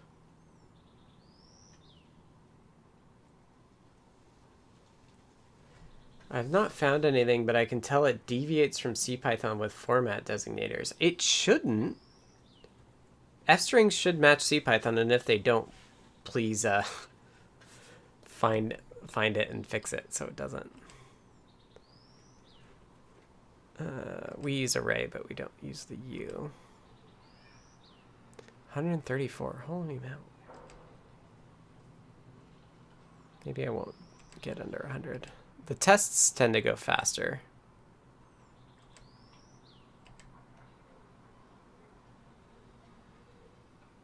Raise type. That's a good change. Having raise type.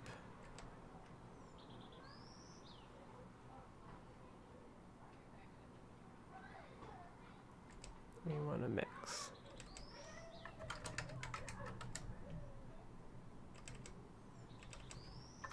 I thought even in the oh, there's a non-implemented we missed. In the CPython documentation, I thought they just linked to the regular format specifiers.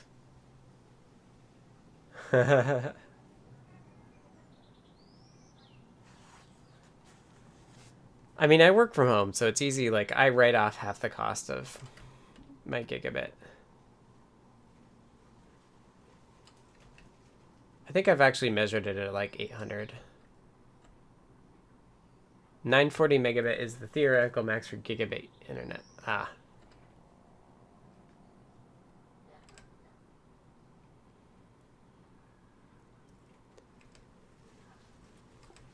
New float stuff.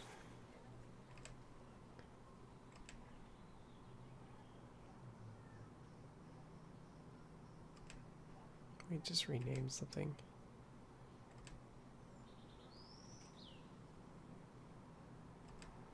Math domain error.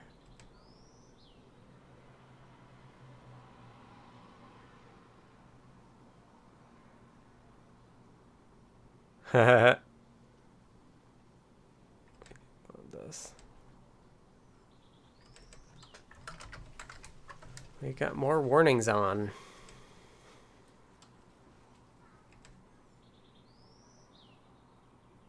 Ah, there's another raised value errors. Those are good. Those like tiny things can add up to some space savings, which are good.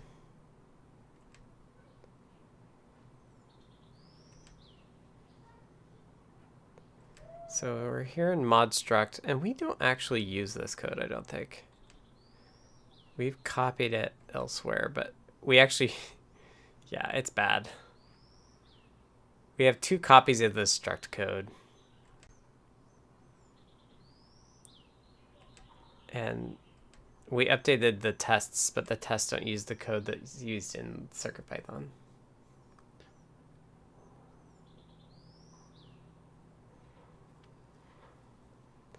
Oh, good. So the F strings do use the same.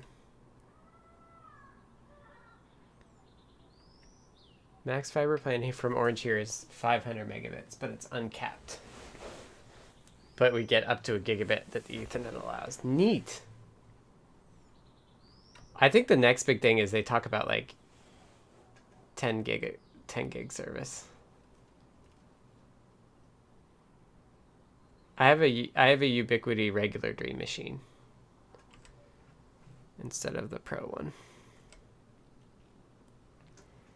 All right, well, here's 2 spots where we want it to say CircuitPython, not Micropython. And Hugo, I think, is working on rebranding it, or making it configurable.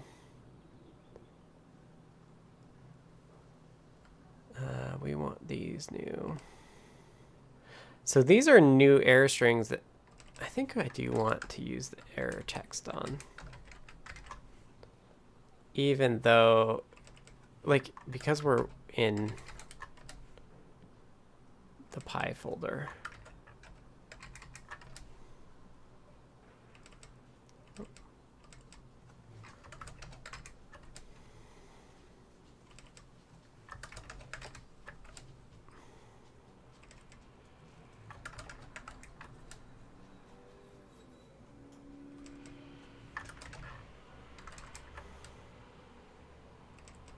My brain is definitely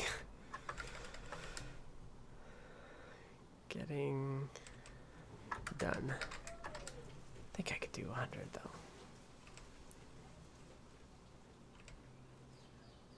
Yeah, so this is the version stuff we don't want because we generate it.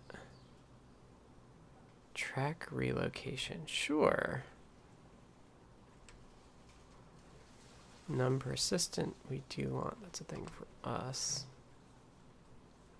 Math, sure. Crypto lib. Oh no, that's fine. These are the things I deleted because we don't use them.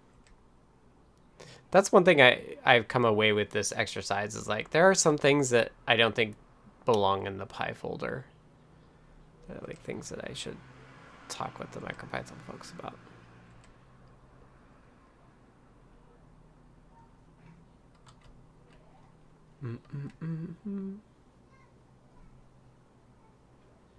We pay 80. I pay 85 a month for gigabit symmetric. This is, I'm like a firm believer in like everybody should have broadband access.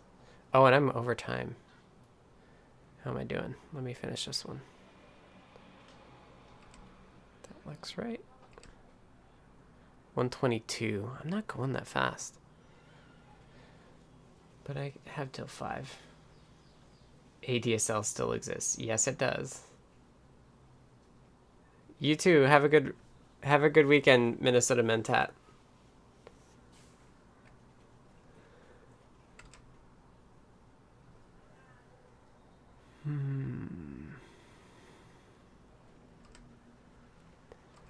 New float stuff. Take the new float stuff.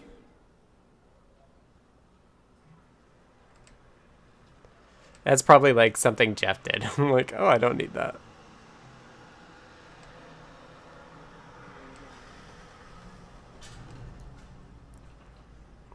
always right.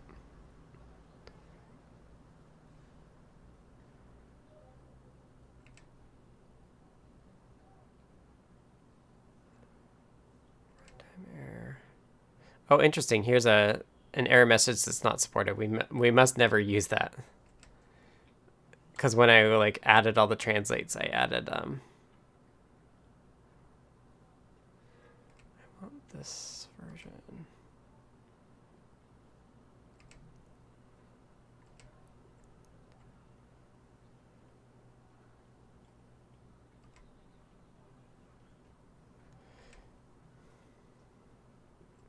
Oh, that's not the one I want. I had to fix this. Raise message string because like native files can have it.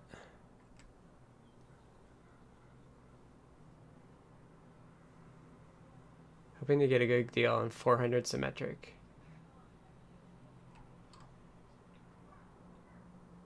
They have a starter deal right now for gigabit symmetric here that's $65 a month, I think. There's like this community broadband bits podcast that I've been listening to where they talk about it. If you're in like Minneapolis, St. Paul, I think that's where one of the folks are there. Interesting. Format off. I think we might have run the formatting with it.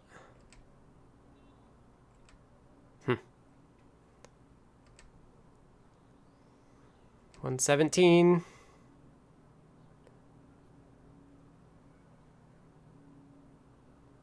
Let's try that. When in doubt, use the new version. Obj.c. Get type. Whoa, that's a much bigger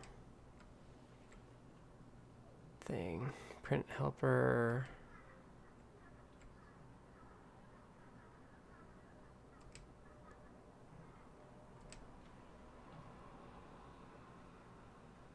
Print decompressed frame.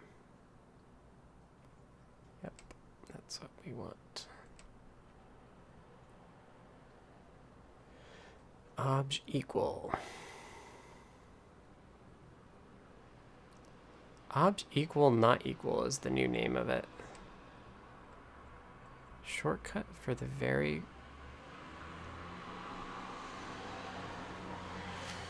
Yeah, I think I could just take all the new version. We'll see. The compiler will tell us if MP float, interesting. Like we have type specific var args here.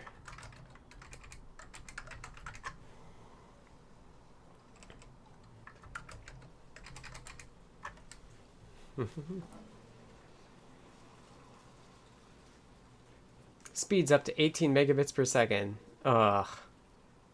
Sorry to hear that.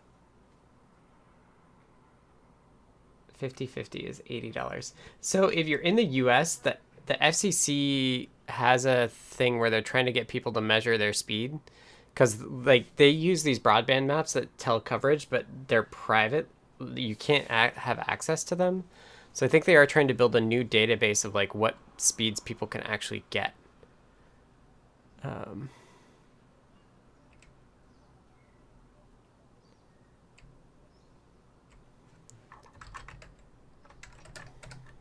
So you should check that out.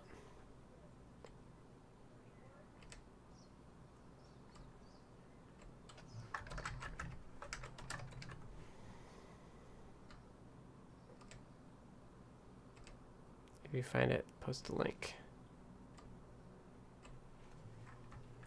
Value error varg.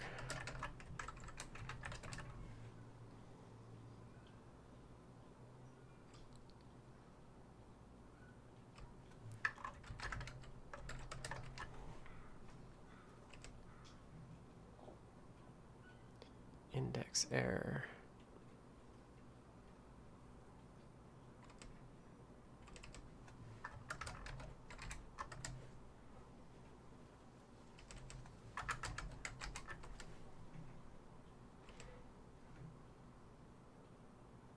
This is good streaming. Sorry in advance. We are losing people. It's funny, like 2-hour stream is long, but we do lose people after the 2-hour mark. Which is fine. I understand it's a long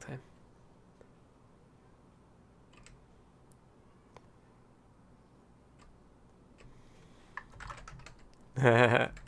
You love it, it's just chill. Good. This is like more chill than it usually is. It's usually more me talking, actually. But I can't really type and merge at the same time. Okay. 114. This is the thick of it, though. That's for sure. Huh. Oh, man. Obj.h is a big file.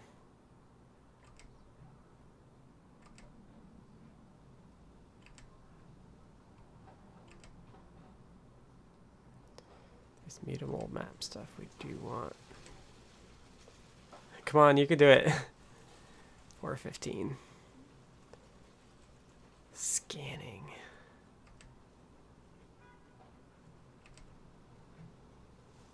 Assert. That would be good.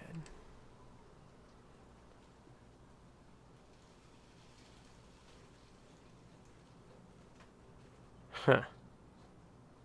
Version. I guess we don't need that. I don't think we added that.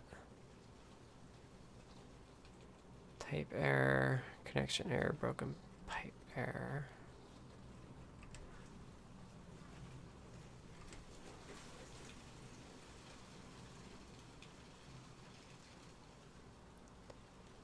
New bytes of zeros. Halfway from where you started already. That's a good point, Gareth.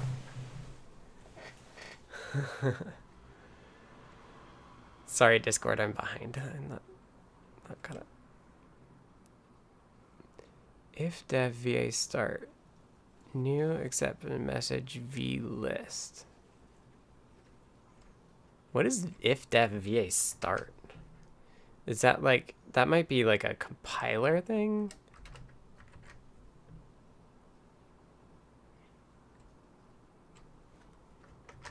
It'll be interesting, like once we're at 115, to actually go back and like see all the changes.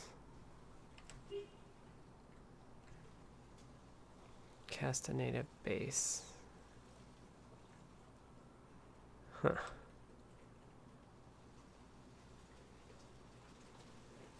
That makes sense.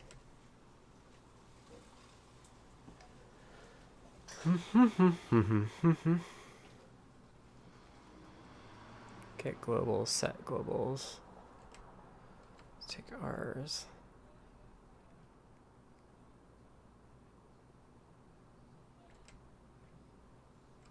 Yeah. Slice, no grow.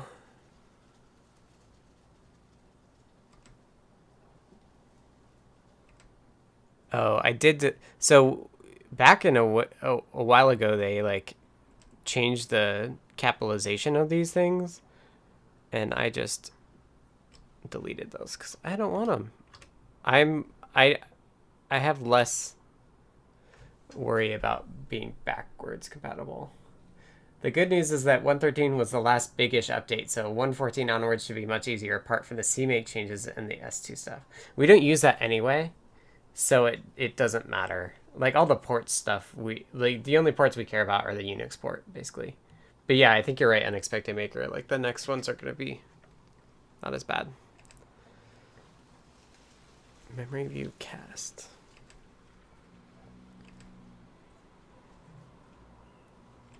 Implemented, value error. Not implemented. Size T makes sense. And then we want byte array. we have different locals.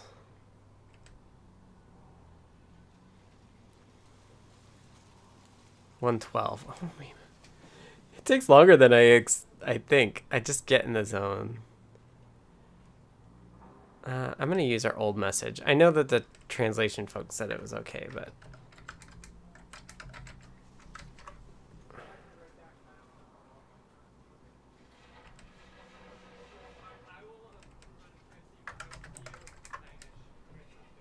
NPR text.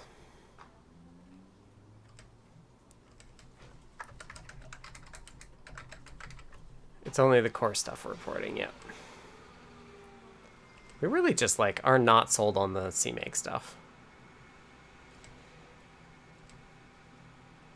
We've talked about this on the stream before.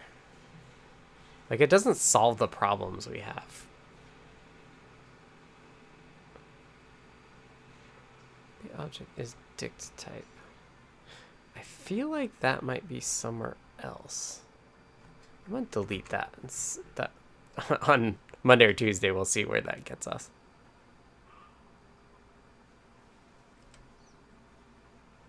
Okay. Yeah, I just got right in the thick of it. All these files are...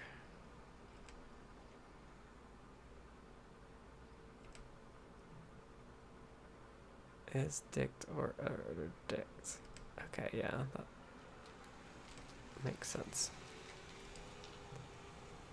Clearly that's a newer function or macro that is going to be better. Pop from. Okay, so here's a case where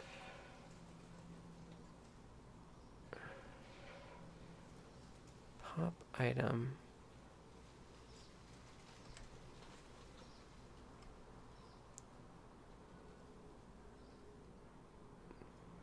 Interesting. They completely changed the error text here.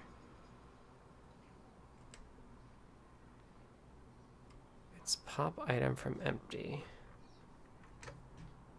Or maybe we did. We could have changed it. And then this is going to have to be MP raise message yark.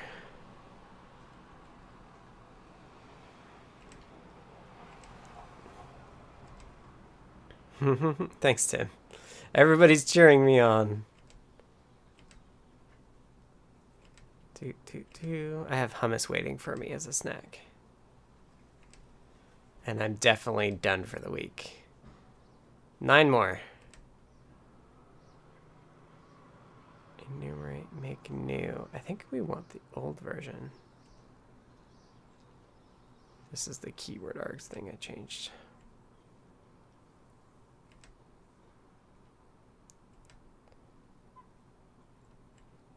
All conflicts resolved. 8 more.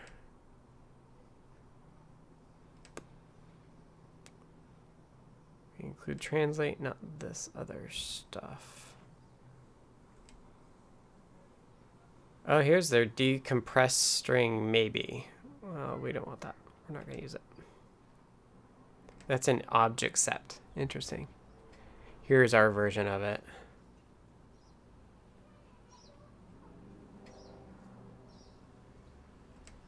Just gonna keep ours. And I'm gonna keep ours here too.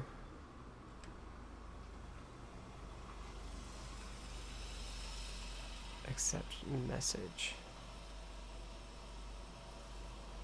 Again, I changed it. Generally, I think I'm just gonna use our version. Okay.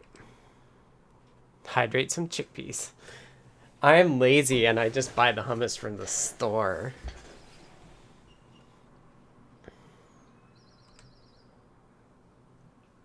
We have made it though. Becca has. I think I did it once. It overheated the blender.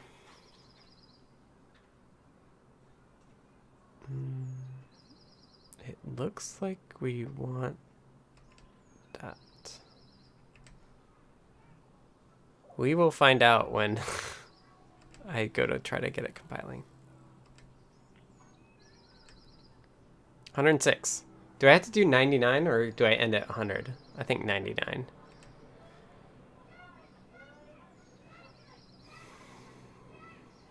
Get type.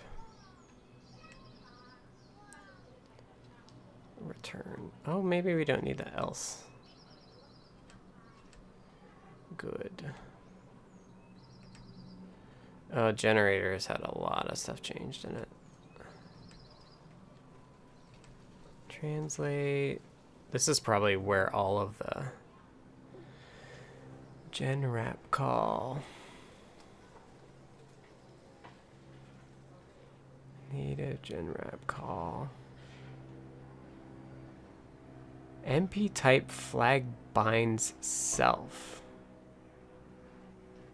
I'm gonna skip this one. I don't have the brain power to do it. Object doesn't look bad.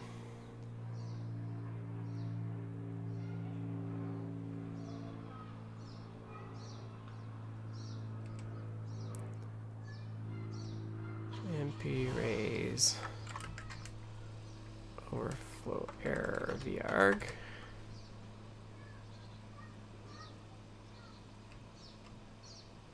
Oh, we changed the messages too here.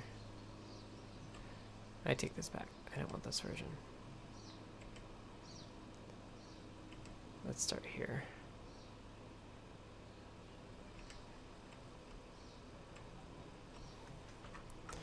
I'm gonna have to do a mix of both.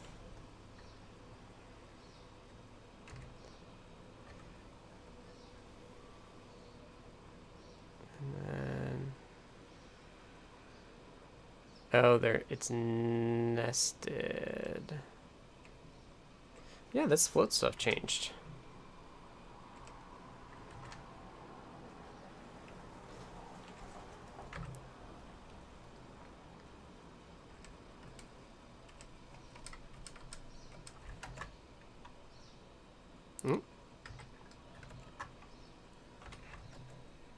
Oh, what am I doing? Why am I getting a right click when I should be getting a... There we go. Hitting the wrong thing. 6 to go. Don't we have an overflow? We could probably save some space if we use the overflow function. I think that's how it works.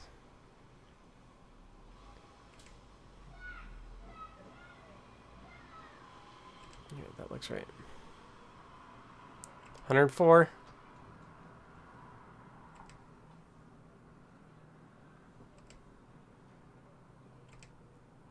103.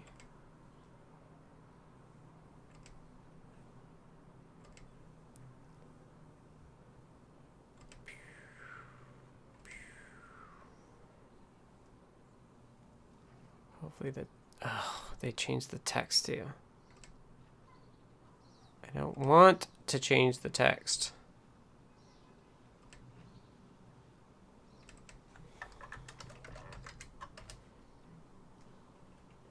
I guess I would change it if upstream did.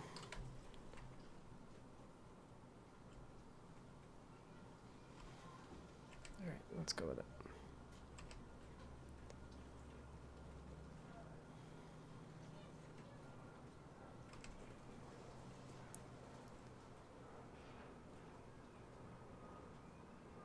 That's right.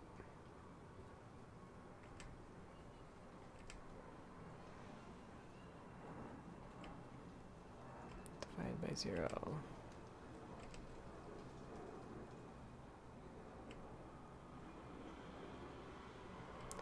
It's nice that I can see that the text didn't change at all.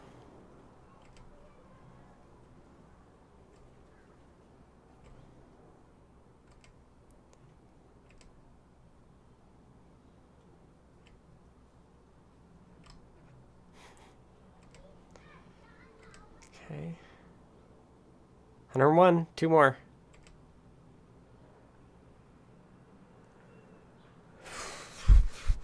that's right. I changed this. I don't mind deleting that though.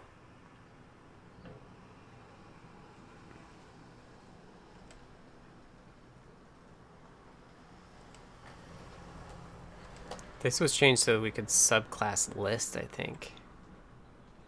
That's what this is doing. Self-index value.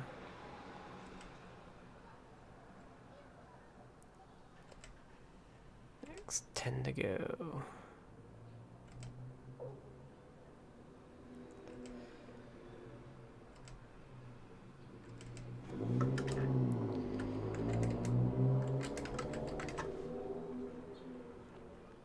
If I miss any of these translates,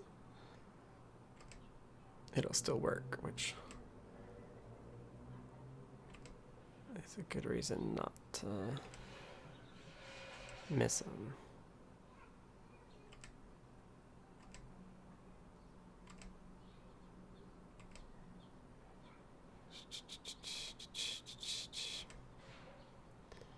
Okay, one more.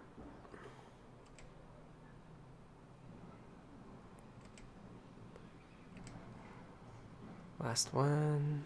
Oh, great, yeah. We'll mostly want... This is where all the native modules are defined. It's all just formatting conflict.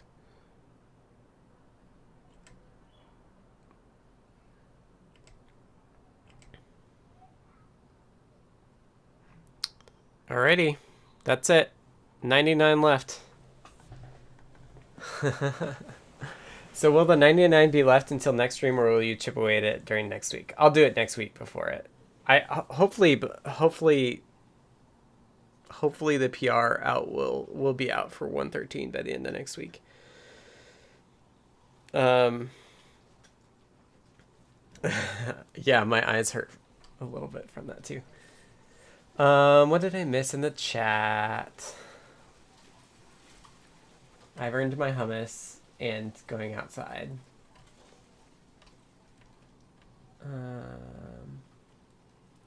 Lots of good internet discussion.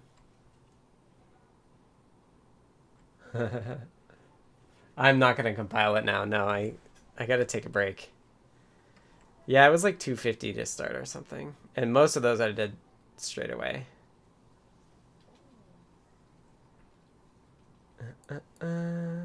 Yeah, no lady at a savings got today. Yeah, I checked in with her. She said she had a headache, so she wasn't up for it.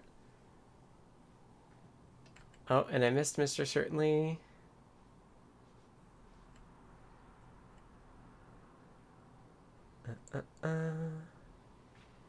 Yeah, she hasn't had her pink hair in a long time.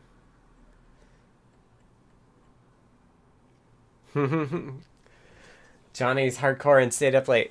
Okay, let me switch back. Thank you to everybody for hanging out. This has been another deep dive. We dove right down to the bottom of the weeds of CircuitPython and Micropython. Hopefully that was kind of interesting. If you have tips on three-way merges and stuff, let me know. But as far as I know, it's just kind of something you put your heads down to, and you just do it. This will be cool. We'll have a newer Python core from Micropython. Thank you again, and happy birthday to the Micropython folks. If you want to support Micropython, you can GitHub sponsor them, which I do every week, not every week. Every month I give a little bit of money. It's just a little, but it's more than nothing. So I would encourage everybody to do that as well. They do obviously really good work. Let's see. If you want to join us chatting all week, you can go to Adafruit's Discord server by going to adafru.it/discord. Thanks again to David, DCD, for time codes. And if you want to support me and support, please support Adafruit as well by going to adafruit.com. Purchase some hardware there. It runs CircuitPython. It should make it really easy to do whatever you're trying to do. And if not, hop in the Discord and folks will help you out with that. Anyway, if you can get vaccinated, please do. I had my first dose this week, and we'll get my second dose in a few weeks. So thank you for that. And besides that, have a great weekend, everyone. We'll see you. We have a CircuitPython weekly meeting on Monday. JP has a show on Tuesday and Thursday, and then we have Ask an Engineer and Show and Tell on Wednesday. Noe and Pedro are on Wednesday morning, so lots of cool Adafruit content for you to check out. And with that, I will pet the cat and get up and go have a snack.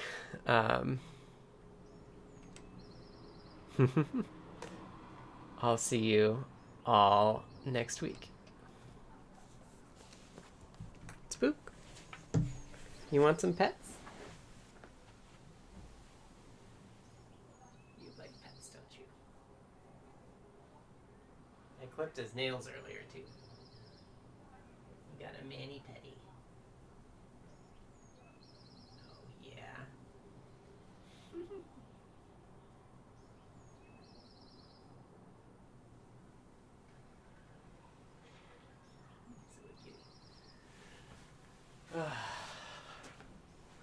Have a good one, everyone.